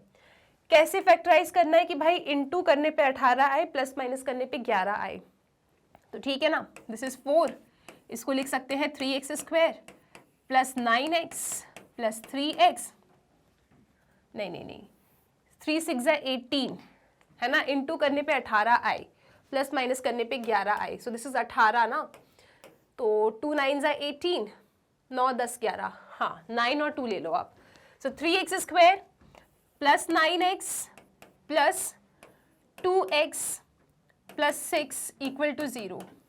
हमको ऐसे नंबर सोचने थे जिनका इंटू करने पे 18 आए, प्लस माइनस करने पे प्लस 11 आए, तो मैंने 9 और 2 ले लिया, 9 और 2 ले लिया मैंने। अब कॉमन ले लेते हैं, सो दिस इज 4, यहाँ से हमने 3 और x को कॉमन लिया, तो ये बनता है x प्लस 3। चेक कर लो ज़रा, 3x को कॉमन ले लिया तो ये क्या बना, x प्लस 3 बन गया, प्लस 2 कॉमन ले लो तो ये भी x प्लस 3 बन गया, and this is equal to 0। ठीक है, इसको थोड़ा और अच्छे से लिखते हैं अपन। तो ये क्या है मेरे पास, अभी यहाँ से कॉमन लेने के बाद this is 4 bracket 3x plus 2, और ये क्या है जी, x plus 3, and this is equal to 0। So यहाँ से मेरे पास x की वैल्यू आ रही है -2/3 और x की वैल्यू आ रही है -3। ठीक है, अब यहाँ पे हो गया है एक समस्या, क्या जी, 12x square minus 44x plus 24 था, हमने खुशी खुशी में यहाँ पे बना दिया प्लस का साइन, न जाने क्यों, है ना, माइनस का साइन था, तो वही मैं सोचूं कि साइड यहाँ पे नेगेटिव कैसे आ रही है, क्योंकि x आपने क्या लिया है कि इतना मीटर कट किया है, तो वो नेगेटिव नहीं हो सकता, तो यहाँ माइनस का साइन आपको कैरी करना था, हमने गलती से वहाँ पे प्लस का साइन बना लिया, तो -11 कैसे मिलेगा, -9 -2 करने पे मिलेगा। ठीक है, यहाँ से आपने 3 कॉमन लिया तो दिस इज x -3, यहाँ से आपने -2 को कॉमन लेना पड़ेगा, तो ये बनेगा आपका x -3। ठीक है, अब ये क्या बन जाएगा, दिस इज 3x -2, ठीक है 3x -2, और ये क्या बन जाएगा जी, x -3 बन जाएगा। अब सही है, फिर जब आप इसे 0 से इक्वेट करेंगे तो ये आ रहा है x = 3 और ये आ रहा है x = 2/3। तो ऐसा हो जाता है कभी कभी, लेकिन ठीक है, हमने सही समय पे अपनी गलती को ठीक कर लिया। यहाँ नेगेटिव हो रहा था, लिखते वक्त पॉजिटिव बन गया, पूरे क्वेश्चन में समस्या, लेकिन गलती कैसे पकड़ ली, क्योंकि x तो भाई डायमेंशन था स्क्वायर का, वो तो नेगेटिव नहीं हो सकता, मतलब हमने कुछ गलत किया है, फिर जल्दी से जाके उसको ठीक कर लिया। ठीक है, क्लियर है सबको। चलो, ऐसे आप लोग चिल्ला के ना यहीं पे कह रहे होगे मैम ये गलत हो चुका है, ठीक, चलो जी। सो x की वैल्यू 2 आ रही है, 2/3 और 3। अब सवाल ये उठता है कि ये दोनों ही वैल्यू ठीक है क्या? क्या ये दोनों वैल्यू ठीक है? मैम इसमें क्या समस्या है? दोनों ठीक है, यानी मैम पॉजिटिव आ रहा है, पहले तो नेगेटिव आपने गलती कर दी थी, वो आपने ठीक कर दिया। अब क्या समस्या है मैम? मैं ये पूछ रही हूँ आपसे, क्या ये दोनों x की वैल्यू वैलिड है? आप कहोगे देखो मैम, x क्या था? x था side of the square to be cut. तो मैम एक बार चेक कर लेते हैं ना, 2/3 और 3, अगर हमने 3 मीटर का स्क्वायर कट किया, यहां से 3 यहां से 3, ये तो समस्या हो जाएगी। क्यों? कट ही नहीं कर सकते। देखो ना, अगर मैंने 3 मीटर का स्क्वायर कट कर दिया यहां से तो बहुत बड़ी समस्या हो जाएगी, क्योंकि मेरा ये जो ब्रेथ है ना, ब्रेथ ये 3 मीटर का ही तो है। कैसे कट कर सकती हूँ मैं? यहाँ पे x की जगह पे 3 रख दिया मैंने, सो 3 - 6 नेगेटिव हो जाएगा बॉक्स का dimension. This is not possible, right? तो 3 तो भाई पॉसिबल नहीं है, ठीक है, 3 तो पॉसिबल नहीं है। दूसरा क्या है? 2/3। 2/3 रख के चेक कर लेते हैं, इधर भी रख के चेक कर लो, इधर भी रख के चेक कर लो, सही है क्या? कोई प्रॉब्लम तो नहीं है। तो मैंने वहां रखा, सो दिस इज 8 - 2 × 2/3, यानी 8 - 4/3। 3 8 = 24 - 4/3, कोई समस्या नहीं है मैम, चल जाएगा, ठीक है। यहाँ पे रखा 2/3, तो क्या आएगा? यहाँ पे रखा, सो दिस इज 3 - 2 × 2/3, सो ये आएगा 3 - 4/3। तो 9 - 4/3 यानी 5/3, ये भी चल जाएगा। मतलब 2/3 जो है आपका डायमेंशन, उतना का तो आप स्क्वायर कट कर सकते हो, लेकिन 3 मीटर का आप स्क्वायर कट नहीं कर सकते, क्योंकि देखो खुद ही सोचो, यहाँ से 3 अगर आपने उड़ा ही दिया तो ये तो पूरा ही चला गया, इधर से भी कट करना था, क्योंकि इसका ब्रेथ सिर्फ 3 मीटर का था, राइट? लेकिन 2/3 कट करोगे तो सही है, कोई समस्या नहीं है। इसका मतलब दिस इज नॉट पॉसिबल, ये तो भाई पॉसिबल नहीं है, इसे इग्नोर करना पड़ेगा। तो ऐसा कट मत करना, लिख देना नॉट पॉसिबल। तो x की वैल्यू 2/3 जो है वो ही आपकी क्रिटिकल कंडीशन है। अब ये क्रिटिकल कंडीशन पे क्या वॉल्यूम मैक्सिमाइज होगी या नहीं, ये चेक करने के लिए हम लगाएंगे डबल डेरिवेटिव टेस्ट। तो डबल डेरिवेटिव टेस्ट हमको लगाना है, तो यहाँ पे देखें जरा आप लोग, ये मेरे पास है dv/dx, यहाँ से मैं फाइंड करूंगी अब d2v/dx²। चलो जी, सो d2v/dx² ये फाइंड करेंगे और क्रिटिकल पॉइंट हम 2/3 रखेंगे। सो कितना आएगा ये? This is 24x - 44। Let me check, 24x - 44, 24 का डिफ्रेंसिएशन 0 होगा, क्योंकि कांस्टेंट का डिफ्रेंसिएशन 0 होता है। अब यहाँ पे x की जगह पे हमको 2/3 रखना है, सो this is 24 × 2/3 - 44। So 3 1 = 3 8 = 24, 8 2 = 16, 16 - 44 definitely less than 0 आएगा। लेस देन 0 आएगा, इसका मतलब ये जो है डेफिनेटली किसकी कंडीशन है? ये मैक्सिमा की कंडीशन है, ठीक है। क्यों? क्योंकि ये लेस देन 0 आ रहा है, सो ये मैक्सिमा की कंडीशन है। इसका मतलब इस क्रिटिकल कंडीशन पे अगर मैं x = 2/3 अपने वॉल्यूम में रख दूं तो मुझे मैक्सिमम वॉल्यूम मिलेगी। तो मैं यहाँ पे लिख देती हूँ, आप लोग नेक्स्ट पेज पे ही लिखना। हमारे पास जो ये वॉल्यूम थी ना, अगर इसकी जगह पे x की जगह पे मैं 2/3 रखती हूँ तो डेफिनेटली मुझे मैक्सिमम वॉल्यूम मिलेगी, क्योंकि मैंने चेक कर लिया है उस क्रिटिकल कंडीशन पे मेरा वॉल्यूम मैक्सिमाइज हो रहा है। सो v = 4 × x की जगह पे 2/3। सो 2/3 बेटा क्या होगा? 8/3 3 = 9, 9 3 = 27, है ना जी। x की जगह पे 2/3, 2 का क्यूब 8, 3 का क्यूब 27, सो 4 × 8/27 -22, x की जगह पे 2/3, 2 का स्क्वायर 4, 3 का square 9, so this is 4/9 plus 24 × x की जगह पे 2/3। सो ये हमने इस तरीके से रख दिया, ठीक है। थोड़ा कैलकुलेशन कर लेते हैं। सो 4 8 = 32, 27, ठीक है। 32/27 माइनस 88/9, 3 1 = 3, 8 = 8 2 = 16। एलसीएम ले लो आप, 27 एलसीएम आएगा। सो दिस इज 27, यहाँ पे तो 32 ही रहेगा, यहाँ पे 9 3 = 3 8 = 24, 3 8 = 24 25 26 264, ठीक है। 9 3 = 3 8 = 24, फिर अगेन 3 8 = 24 प्लस 2 26, तो 264। यहाँ पे आएगा 1 है तो 1 × 27, फिर 27 × 16 कितना आ जाएगा? 432 समथिंग आ जाएगा, ठीक है जी।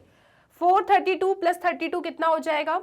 432 प्लस 32 विल बी 464। 464 में से 264 गया तो 200, राइट। इसमें से अगर 264 गया तो अपने पास क्या आ रहा है जी, 200 आ रहा है। So 200 upon 27 metre cube, 200 upon 27 metre cube volume होगी लार्जेस्ट बॉक्स की, ठीक है। सो इस तरीके से आपको इस क्वेश्चन को टारगेट करना था। तो ये पूरा अपन ने सीखा है क्वेश्चन, इस तरीके के अपन ने क्वेश्चंस काफ़ी एनसीईआरटी में पढ़ाई करी है, सॉल्व किए हैं। क्वेश्चन बस छोटा सा था, ये कह रहा था कि एक रेक्टेंगुलर शीट है आपके पास, उसके चारों साइड में से आपने XX मीटर के स्क्वायर को कट किया है। तो ये जो है ये आपने खुद अज्यूम किया है। क्वेश्चन वाले ने सिंपल कह दिया था कि रेक्टेंगुलर शीट है, हम उसका डायमेंशन आपको दे रहे हैं, उसके चारों कॉर्नर में से इक्वल स्क्वायर को हटा के फिर आपको बॉक्स बनाना है, और उस बॉक्स की लार्जेस्ट वॉल्यूम क्या है ये आपको बताना है। तो हमने कहा ठीक है, अब हम स्क्वायर्स को कट कर रहे हैं, तो let the length of the square be x metre, तो सभी x मीटर के स्क्वायर कट हो जाएंगे। तो जो बॉक्स बनेगा उसका लेंथ क्या बनेगा 8 - 2x, उसका ब्रेथ क्या बनेगा 3 - 2x, और हाइट क्या आ जाएगी जी x मीटर आ जाएगी। बॉक्स की वॉल्यूम को आपको मैक्सिमाइज करना था, सो L × B × H फॉर्मूला लगाया, सिंप्लीफिकेशन किया, ठीक है, और उसके बाद उसे डिफरेंशिएट किया, इसको एक अच्छा सा पॉलिनोमियल बना लिया, डिफरेंशिएट किया, कुछ इस तरीके का आ रहा है, और फिर डिफरेंशिएटेड वाले फंक्शन को आपने क्या करना है, डिफरेंशिएटेड वाले फंक्शन को आपको 0 से इक्वेट करना है। सो यहाँ पे नेगेटिव का साइन था, याद रखिएगा, ठीक है। फिर हमने कॉमन लिया, फैक्टर्स बनाए, हमको x की 2 वैल्यूज मिली, जिसमें से 3 तो नॉट पॉसिबल है, क्योंकि अगर ब्रेथ 3 मीटर है, तुम 3 मीटर ही कट कर रहे हो, तो तुम फिर कैसे बॉक्स बनाने वाले हो, राइट। तो ये तो कैंसिल हो जाएगा, तो 2/3 बिल्कुल सही है। डबल डेरिवेटिव लगाया, और डबल डेरिवेटिव में हमने ये पाया कि हाँ, अगर मैं इसमें क्रिटिकल पॉइंट रखती हूँ तो ये लेस देन 0 आ रहा है, लेस देन 0 आ रहा है, मतलब कंडीशन ऑफ मैक्सिमा है। इसका मतलब ये हो गया कि x = 2/3 अगर मैं अपने वॉल्यूम में रख देती हूँ यहाँ पे वॉल्यूम वाले फंक्शन में, तो मुझे मेरे बॉक्स की मैक्सिमम वॉल्यूम मिलेगी। तो यहाँ मैंने हर जगह x की जगह पे 2/3 रखा, जस्ट सिंप्लीफिकेशन और कैलकुलेशन किया, और मुझे बॉक्स की वॉल्यूम कितनी मिल गई 200 अपॉन 27 मीटर क्यूब। और इसके साथ मेरा ये जो क्वेश्चन है कंप्लीट हो जाता है। आई होप कि आप लोगों ने अच्छे तरीके से सॉल्व किया, और इसमें आपको 2 मार्क्स मिल जाते हैं अगर आपका आंसर 200 अपॉन 27 मीटर क्यूब है। तो पूरा प्रोसीजर दिखाना होगा किस तरीके से सॉल्व कर रहे हो। एक और क्वेश्चन पे चलते हैं अपन, क्वेश्चन नंबर 9। क्वेश्चन नंबर 9 कहता है find the intervals on which the function this is decreasing and increasing. तो आपको इंटरवल्स बताना है कि किस इंटरवल पे आपका ये फंक्शन डिक्रीज और इंक्रीज कर रहा है। मैंने कहा ठीक है जी, फंक्शन क्या है मेरा, फंक्शन है g ऑफ x। मैं इसको थोड़ा अरेंज करके लिख दूं तो कोई समस्या तो नहीं है। ये क्या बनेगा -2x³ + 3x² + 36x + 5, ये रहा फंक्शन, चेक करो, -2x³ + 3x² + 36x + 5। अब आपको इस फंक्शन को करना है डिफरेंशिएट, डिफरेंशिएट करोगे तो क्या होगा -6x² + 6x + 36, 5 का differentiation 0 because it is a constant. ये 3 × 2 6 हो गया, -6x², 3 × 2 = 6x + 36। अब आप क्या करेंगे, अब आप यहाँ पे अपने g' को पहले थोड़ा और अच्छा बनाओगे। कैसे, कुछ कॉमन ले लो, -6 हमने कॉमन ले लिया, तो ये बनेगा x² - x -6, चेक करो, -6 को कॉमन लिया तो x² - x -6, ठीक है जी। फिर फैक्टराइज कर लेते हैं अपन, तो फैक्टराइज करेंगे तो क्या मिलेगा आपको, ऐसा कुछ सोचो कि इंटू करने पे -x आए, और इंटू करने पे ऐसा कुछ 2 नंबर आपको सोचना है जिनका मल्टीप्लिकेशन करने पे -6 मिले और प्लस माइनस करने पे -x मिले। तो मैंने कहा ठीक है जी, इसको x² - 3x + 2x - 6 ऐसा लिख सकती हूँ मैं, है ना जी। देखो ना, -3x + 2x -x दे देगा, इनका मल्टीप्लाई करोगे तो -6 मिल जाएगा आपको। अब क्या करें हम, चलो जी फैक्टर्स बना लेते हैं। सो g' हमारे पास क्या आ रहा है, दिस इज -6, आप यहाँ से ले लो x को कॉमन, तो ये बनेगा x - 3, यहाँ से ले लो 2 को कॉमन, तो ये बनेगा x - 3, ठीक है जी। चेक करो सब लोग, यहाँ से x कॉमन लिया तो x - 3, यहाँ से 2 कॉमन लिया तो x - 3, तो यहाँ से g' क्या मिल रहा है आपको -6 x - 3 x + 2, ये आपका g' हो गया, ठीक है, मुझे इंटरवल्स निकालना है, किस इंटरवल में मेरा ये फंक्शन इंक्रीजिंग या डिक्रीजिंग है, तो मुझको पता है कि क्या करना है। सबसे पहले फंक्शन है, फंक्शन का डेरिवेटिव फाइंड करने के बाद अच्छे से उसको फैक्टर्स के फॉर्मेट में लिख लेते हैं, और उसके बाद अपने फंक्शन के डेरिवेटिव को आप लोग 0 से इक्वेट करेंगे, तो आपको x की वैल्यू 3 और x की वैल्यू -2 मिलेगी। ये आपके क्रिटिकल पॉइंट्स हैं। अब इन क्रिटिकल पॉइंट्स को आपको नंबर लाइन पे प्लॉट कर लेना है, ठीक है जी। सो ये रहा मेरा नंबर लाइन, ये रहा -2, ये रहा 3, दिस इज -∞, दिस इज +∞। यहाँ पे लिखेंगे आप इंटरवल्स, और यहाँ पे लिखना है आपको f'(x). f'(x) क्या है जी? -6। चेक करो चेक करो, f'(x) मतलब g'(x) यहाँ पे, ठीक है। g'(x) क्या है? -6, x -3, x -3 एंड x +2, ठीक है। -6, x -3, x +2, और यहाँ पे लिखोगे नेचर, क्या नेचर है, ठीक है। अब क्वेश्चन ने स्टार्टिंग में ही आपको कहा है डिक्रीजिंग और इंक्रीजिंग। हम जानते हैं, ये सिर्फ आपके रिवीजन के लिए, हम जानते हैं कि कोई भी फंक्शन डिक्रीजिंग कब होता है? जब डेरिवेटिव उसका <= 0 हो। कोई भी फंक्शन इंक्रीजिंग कब होता है? जब डेरिवेटिव उसका <= 0 हो। यानी यहाँ पे इंक्रीजिंग डिक्रीजिंग में जब आप इंटरवल्स लिखोगे तो आप क्लोज्ड ब्रैकेट बनाओगे, ठीक है। लेकिन इन्फिनिटी तो हमेशा ओपन ब्रैकेट में ही रहता है, राइट। तो बाकी के जो भी मेरे पॉइंट हैं वो सब कैसे लिखे जाएंगे? क्लोज्ड इंटरवल में, क्योंकि इंक्रीजिंग डिक्रीजिंग कहा है। स्ट्रिक्टली इंक्रीजिंग स्ट्रिक्टली डिक्रीजिंग कहते हैं तो ओपन ब्रैकेट बना दी, ठीक है जी। फिर क्या है यहाँ पे? दिस इज -2 से 3, फिर क्या है अपने पास? 3 से इन्फिनिटी, ठीक है। क्लियर है सबको? चलो g'(x) का साइन चेक करते हैं हर इंटरवल में। -∞ से -2 के बीच में हमने कोई नंबर पकड़ लिया, सपोज -3 होगा जी वहाँ पे, है ना। तो -3 रखते हैं। देखो ये नेगेटिव है, -3 रखा तो ये भी नेगेटिव आएगा, -3 रखा तो ये भी नेगेटिव आएगा। Negative into negative positive, positive into negative negative, यानी ओवरऑल साइन मेरा -∞ से -2 में कैसा आ रहा है? नेगेटिव आ रहा है। इसका मतलब मेरा फंक्शन कैसा है जी? स्ट्रिक्टली डिक्रीजिंग है, सॉरी डिक्रीजिंग है, स्ट्रिक्टली शब्द, ठीक है। कैसा फंक्शन है ये? डिक्रीजिंग है। इसके बाद -2 और 3 के बीच में आप कोई नंबर पकड़ लीजिए, तो हमने कहा कि 0 मिल जाएगा। -2 -1 0 1 2 3 0 हो जाएगा। तो चलो जी 0 रख के चेक करते हैं। -6 है मतलब नेगेटिव का साइन है, यहाँ 0 रखा मतलब नेगेटिव का साइन आ रहा है, यहाँ 0 रखा तो यहाँ पे पॉजिटिव का साइन आ रहा है। कैलकुलेशन से मतलब नहीं है, आपको सिर्फ और सिर्फ साइन स्टडी करना है। So negative negative positive, positive into positive is positive, यानी ओवरऑल मेरा g'(x) का साइन इंटरवल -2 से 3 के बीच में कैसा आ रहा है? पॉजिटिव, और पॉजिटिव आ रहा है मतलब इट इज इंक्रीजिंग। 3 से इन्फिनिटी के बीच में कोई नंबर पकड़ना है तो हमने 4 पकड़ लिया, तो -6 तो बेटा नेगेटिव है, यहाँ पे 4 रखा तो ये पॉजिटिव आएगा, वहाँ पे 4 रखा तो ये फिर से पॉजिटिव आ रहा है। लेकिन positive positive positive, positive into negative is negative, यानी इसका ओवरऑल साइन कैसा आ रहा है? नेगेटिव। इसका मतलब इसमें आपका फंक्शन कैसा है? डिक्रीजिंग है। अब सवाल आपसे ये पूछा गया था कि किस इंटरवल में आपका ये फंक्शन डिक्रीजिंग होगा, तो आप लिखेंगे कि ए डिक्रीजिंग। डिक्रीजिंग किस इंटरवल में आ रहा है? 2 इंटरवल्स में आ रहा है, तो आप लिखेंगे -∞ से -2 यूनियन 3 से इन्फिनिटी। इसमें आपका जो फंक्शन है वो डिक्रीजिंग आ रहा है। फिर इन्हें पूछा है कि बताओ भाई किस इंटरवल में फंक्शन इंक्रीजिंग है, राइट। ऑप्शन बी क्या कहता है? किस में इंक्रीजिंग है? तो इंक्रीजिंग वहाँ होगा जहाँ पे पॉजिटिव का साइन आया है, दैट मीन्स क्लोज्ड इंटरवल -2 से 3। यहाँ पे ये कैसा होगा जी?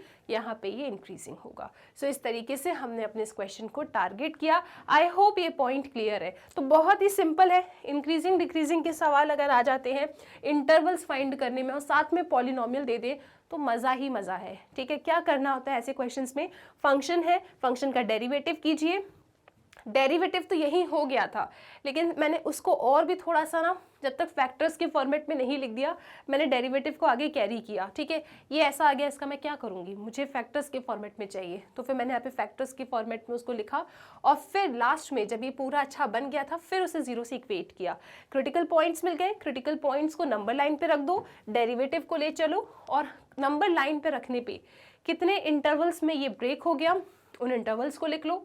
अपने जी डैश एक्स का एक कॉलम बनाओ और नेचर का कॉलम बनाओ। फिर आपने कोई भी एक नंबर उठाना है इस इंटरवल में, जी डैश एक्स का साइन स्टडी करना है, फिर बता देना है भाई अगर पॉजिटिव है तो इंक्रीजिंग है, नेगेटिव है तो डिक्रीजिंग है। फिर लास्ट में इन्हें पूछा था भाई किस इंटरवल में डिक्रीजिंग है, मतलब 2 जगह नेगेटिव आ रहा था, इन 2 इंटरवल्स में ये डिक्रीजिंग होगा तो बीच में यूनियन का साइन भी आएगा। किस इंटरवल में इंक्रीजिंग है, -2 से 3 में ये इंक्रीजिंग है। इस तरीके से आपका क्वेश्चन नंबर 9 कंप्लीट होता है और अगर आपने पूरा स्टेप फॉलो किया है तो आप अपने आप को यहाँ पे 2 मार्क्स दे सकते हो। ठीक है, अब चलते हैं लास्ट क्वेश्चन की तरफ, दैट इज क्वेश्चन नंबर 10।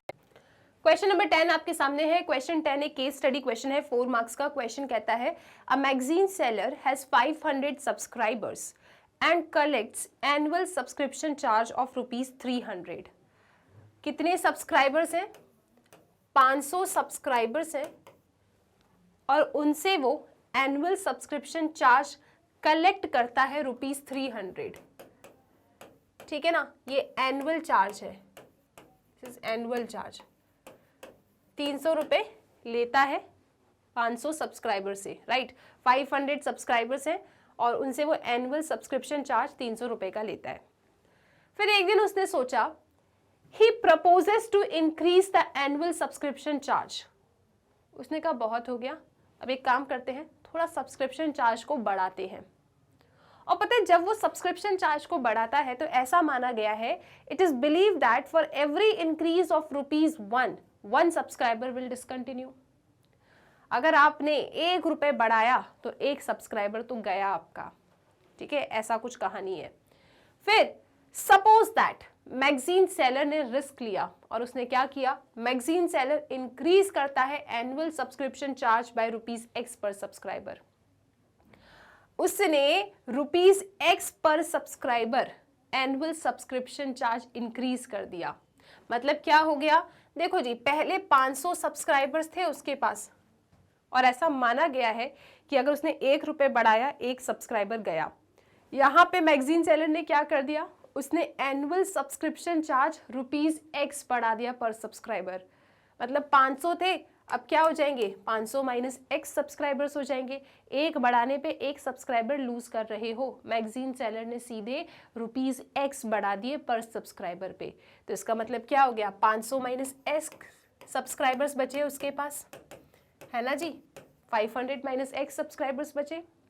अब उसने पर सब्सक्राइबर ₹X बढ़ाया है, तो पहले वो चार्ज 300 रुपये का लेता था, अब वो चार्ज कितने का लेगा, 300 प्लस X। इतना पैसा कमाएगा वो सब्सक्राइबर्स पे, 300 प्लस X। ठीक है, फिर आगे कहानी क्या है, for what value of X the total revenue function attains the maximum और मिनिमम वैल्यू।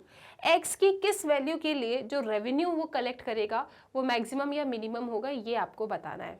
सो रेवेन्यू कैसे आएगी इसकी, देखो ये नया केस है तो ये न्यू रेवेन्यू है, तो उसकी रेवेन्यू कैसे आएगी जी। रेवेन्यू क्या होता है, इतने सब्सक्राइबर से इतना पैसा दे रहे हैं तो कितना कमा रहा है वो कमा रहा है 500 minus X into 300 plus X, right. Subscribers into पैसा, उसकी रेवेन्यू हो जाएगी। ये न्यू रेवेन्यू है। ओल्ड रेवेन्यू क्या है जी, पहले कितना कमा रहा था वो, पहले वो कमा रहा था 500 सब्सक्राइबर्स थे, 300 रुपये उनसे लेता था वो, यानी पहले उसकी कमाई थी 3 5 15 और ये 4 0, पहले वो इतना कमा रहा था। अब उसने एक प्लान बनाया, चलो एक काम करते हैं, मैं X रुपीज़ पर सब्सक्राइबर बढ़ा देता हूँ। ठीक है, तो समस्या ये थी अगर 1 बढ़ाओगे 1 जाएगा सब्सक्राइबर, तो पहले 500 थे, तुमने X रुपये पर सब्सक्राइबर बढ़ा दिए तो 500 माइनस X सब्सक्राइबर्स हो गए। पैसा कितना कमा रहे हो, 300 प्लस X कमा रहे हो। टोटल रेवेन्यू कितना आ रहा है, सब्सक्राइबर इनटू चार्ज, तो ये उसकी न्यू रेवेन्यू है। क्वेश्चन नंबर 1 कहता है कि X की वैल्यू बता दो जिसके लिए आपकी रेवेन्यू मैक्सिमम या मिनिमम होगी। तो मैंने कहा ठीक है, ये रेवेन्यू फंक्शन है, मैक्सिमा मिनिमा का क्वेश्चन है, एक वेरिएबल में है, डिफ्रेंशिएट करेंगे, इक्वल टू 0 करेंगे, क्रिटिकल कंडीशन आ जाएगी। अब वो क्रिटिकल कंडीशन मैक्सिमा की कंडीशन है या मिनिमा की कंडीशन है, ये जानने के लिए डबल डेरिवेटिव कर देंगे और अपने क्रिटिकल पॉइंट को रख देंगे। लेस देन 0 आया तो मैक्सिमा, ग्रेटर देन 0 आया तो मिनिमा। ठीक है, बस X चाहिए हमको। फिर बाद में जो क्वेश्चन नंबर B है उसमें क्या कहते हैं, find the maximum increase in the income of the magazine seller. तो आपको मैक्सिमम इंक्रीज बताना है उसके इनकम में। तो maximum increase in the income कैसे पता चलेगा? न्यू रेवेन्यू का पैसा माइनस ओल्ड रेवेन्यू का पैसा, ठीक है, तो उतना उसने पैसा इंक्रीज कर लिया, उतना उसने बढ़ा लिया, राइट। इसका मतलब ये है कि यहाँ पे उसका जो रेवेन्यू है वो मैक्सिमाइज हो रहा है, ठीक है। फिर इन्हें पूछा है बी में कि बताओ कि कितना मैक्सिमम इंक्रीज क्या है उसके पैसे का, वो बताओ, उसने कितना ज़्यादा कमा लिया। तो नया कमाया माइनस पुराना कमाया करेंगे तो आपको कितना नया उसने कमा लिया वो पता चल जाएगा, ठीक है, क्लियर है। तो सबसे पहले इसका ए पार्ट अपन सॉल्व करते हैं। चीज़ों को कैसे लिखोगे ये देखो, सबसे पहले आपको गिवन था यहाँ पे कि फॉर एवरी इंक्रीज ऑफ ₹1, 1 रुपये बढ़ाओगे आपका एक सब्सक्राइबर जाएगा। उसने सीधे कितने बढ़ा दिए? ₹X पर सब्सक्राइबर बढ़ा दिए। तो यहाँ पे क्या होगा? For increase of X subscribers, उसके डिसकंटिन्यू करेंगे तो नंबर ऑफ न्यू सब्सक्राइबर्स कितने हो जाएंगे? 500 माइनस X हो जाएगा। न्यू एनुअल चार्ज पर सब्सक्राइबर कितना हो जाएगा? 300 प्लस X हो जाएगा। तो जो टोटल रेवेन्यू होगी उसकी आफ्टर इंक्रीमेंट, वो रेवेन्यू क्या है आपकी? ये जो मैंने आपको बताया था जिसे हम न्यू रेवेन्यू कह रहे हैं, ठीक है। अब इसी में आपको x की वैल्यू बताना है, मतलब अपने इस रेवेन्यू फंक्शन को आपको डिफरेंशिएट करना है। पहले काम करते हैं, इसको थोड़ा पॉलिनोमियल बना लेते हैं। सो 500 इंटू 300 क्या होगा? 5 3 ज़ा 15, 1 2 3 4। उसके बाद 500 इंटू एक्स 500x, फिर ये क्या है? 500 into 300 1500, 500 into x is 500x, minus 300 into x is minus 300x, और minus x into plus x is minus x square। ये आपका रेवेन्यू फंक्शन है। इसको करेंगे आप डिफरेंशिएट, क्योंकि आपको मैक्सिमाइज या मिनिमाइज किस पॉइंट पे हो रहा है वो पॉइंट निकालना है। सो r डैश x निकालो, ये पूरा कांस्टेंट है, इसका डिफरेंशिएशन 0। 500 माइनस 300 भी कर देते हैं ना अपन। 500 माइनस 300 कितना होगा जी? 200 होगा। 200x का डेरिवेटिव कितना होगा? 200 हो जाएगा। माइनस एक्स स्क्वायर का डेरिवेटिव माइनस 2x। सब ठीक है। सी कांस्टेंट का differentiation 0। 500 minus 300 is 200x। 200x का डेरिवेटिव क्या होगा? 200 होगा। माइनस एक्स स्क्वायर का डेरिवेटिव माइनस 2x हो जाएगा। अब मुझे x की वैल्यू निकालना है तो मैं इसको 0 से इक्वेट करूंगी। तो यहाँ से ये मुझे मिल रहा है 200 इज इक्वल टू 2x, यानी x की वैल्यू हमें मिल रही है 100। अब ये कैसी है? मैक्सिमा की है वैल्यू या मिनिमा की वैल्यू, ये कैसे पता चलेगा? आपको डबल डेरिवेटिव करना है और अपने क्रिटिकल पॉइंट को रख देना है। इसको फिर डिफरेंशिएट करोगे तो कांस्टेंट का डेरिवेटिव 0, माइनस 2x का derivative minus 2, so this is coming out to be less than 0। सो डबल डेरिवेटिव में क्रिटिकल पॉइंट रखने पे ये लेस देन 0 आ रहा है। इसका मतलब it is a condition of maxima. ये मैक्सिमा की कंडीशन है। तो इनने पूछा था कि भाई x की किस वैल्यू के लिए, क्वेश्चन ए का फर्स्ट पार्ट क्या है? For what value of x the total revenue function attains the maximum और मिनिमम वैल्यू। तो अगर 100 है x की वैल्यू तो हमने देखा कि जो रेवेन्यू फंक्शन है वो मैक्सिमाइज हो रहा है। So for what value of x, तो x की वैल्यू क्या है जी? x की वैल्यू है 100 और इसके लिए जो रेवेन्यू है वो उसकी इंक्रीज कर रही है, मैक्सिमाइज कर रही है। सो ये आपके क्वेश्चन का ए पार्ट सॉल्व हो गया, ठीक है। अब क्वेश्चन का बी पार्ट आपसे क्या कहता है? क्वेश्चन का बी पार्ट आपसे कहता है कि मैक्सिमम इंक्रीज बताओ, maximum increase in the income of magazine seller. So maximum कितना इंक्रीज हुआ है? सो मैक्सिमम इंक्रीज निकालने के लिए हम new revenue minus old revenue करेंगे, है ना जी। न्यू रेवेन्यू कितनी थी उसकी? तो रेवेन्यू वाला फंक्शन पकड़ो। न्यू रेवेन्यू थी उसकी, यहाँ पे देखो आप, ये रही new revenue 500 minus x plus 300 plus x. So new revenue थी 500 minus x into 300 minus x, है ना जी। 500 minus x into 300 plus x उसकी न्यू रेवेन्यू थी। ओल्ड रेवेन्यू कितनी थी? 500 सब्सक्राइबर 300 रुपये लेता था, मतलब कितना? 5 3 ज़ा 15 और ये 4 0, है ना जी। क्लियर है सबको? मैक्सिमम इंक्रीज कितना हुआ है तो वो कैसे पता चलेगा? New revenue minus old revenue. So ये तो न्यू रेवेन्यू है, वो रही मेरी ओल्ड रेवेन्यू। एक्स की जगह पे 100 रख दो आप लोग, तो ये कितना आ रहा है? 500 माइनस 100, क्योंकि एक्स की वैल्यू 100 आई है। दिस इज 300 प्लस 100, और यहाँ पे आपको सब्ट्रैक्ट करना है इसको, ठीक है ना। 500 में से 100 गया, कितना होता है जी? 400। 300 प्लस 100 कितना होता है? 400 एंड दिस इज 15, 1 2 3 4, यानी 4 4 जा 16, 1 2 3 4 माइनस 15, 1 2 3 4। तो ये टोटल कितना आ रहा है? ये आ रहा है अपने पास 6 में से 5 गया 1, 1 2 3 4। सो ये उसका मैक्सिमम इंक्रीज है। ठीक है, 10,000 रुपये उसने एक्स्ट्रा कमा लिए। ठीक है, सब्सक्राइबर्स कम हो गए लेकिन उसने इतना प्रॉफिट अर्न कर लिया। क्लियर है सबको? ₹10,000 का। क्या ये बात हमको समझ में आई? क्वेश्चन ने क्या कहा था, क्या इसकी केस स्टडी थी? ठीक है, तो क्वेश्चन को पढ़ना था, मैक्सिमम मिनिमा का सवाल था और इसको सॉल्व करके फिनिश करना था। इसके साथ आपका टेस्ट पेपर हो जाता है कंप्लीट। 4 मार्क्स का ये क्वेश्चन था, टोटल पेपर 20 मार्क्स का था। ये बताइएगा कमेंट सेक्शन में आपने कितना स्कोर किया। और इसके साथ चैप्टर नंबर 6 हमारा पूरे तरीके से कंप्लीट हो जाता है।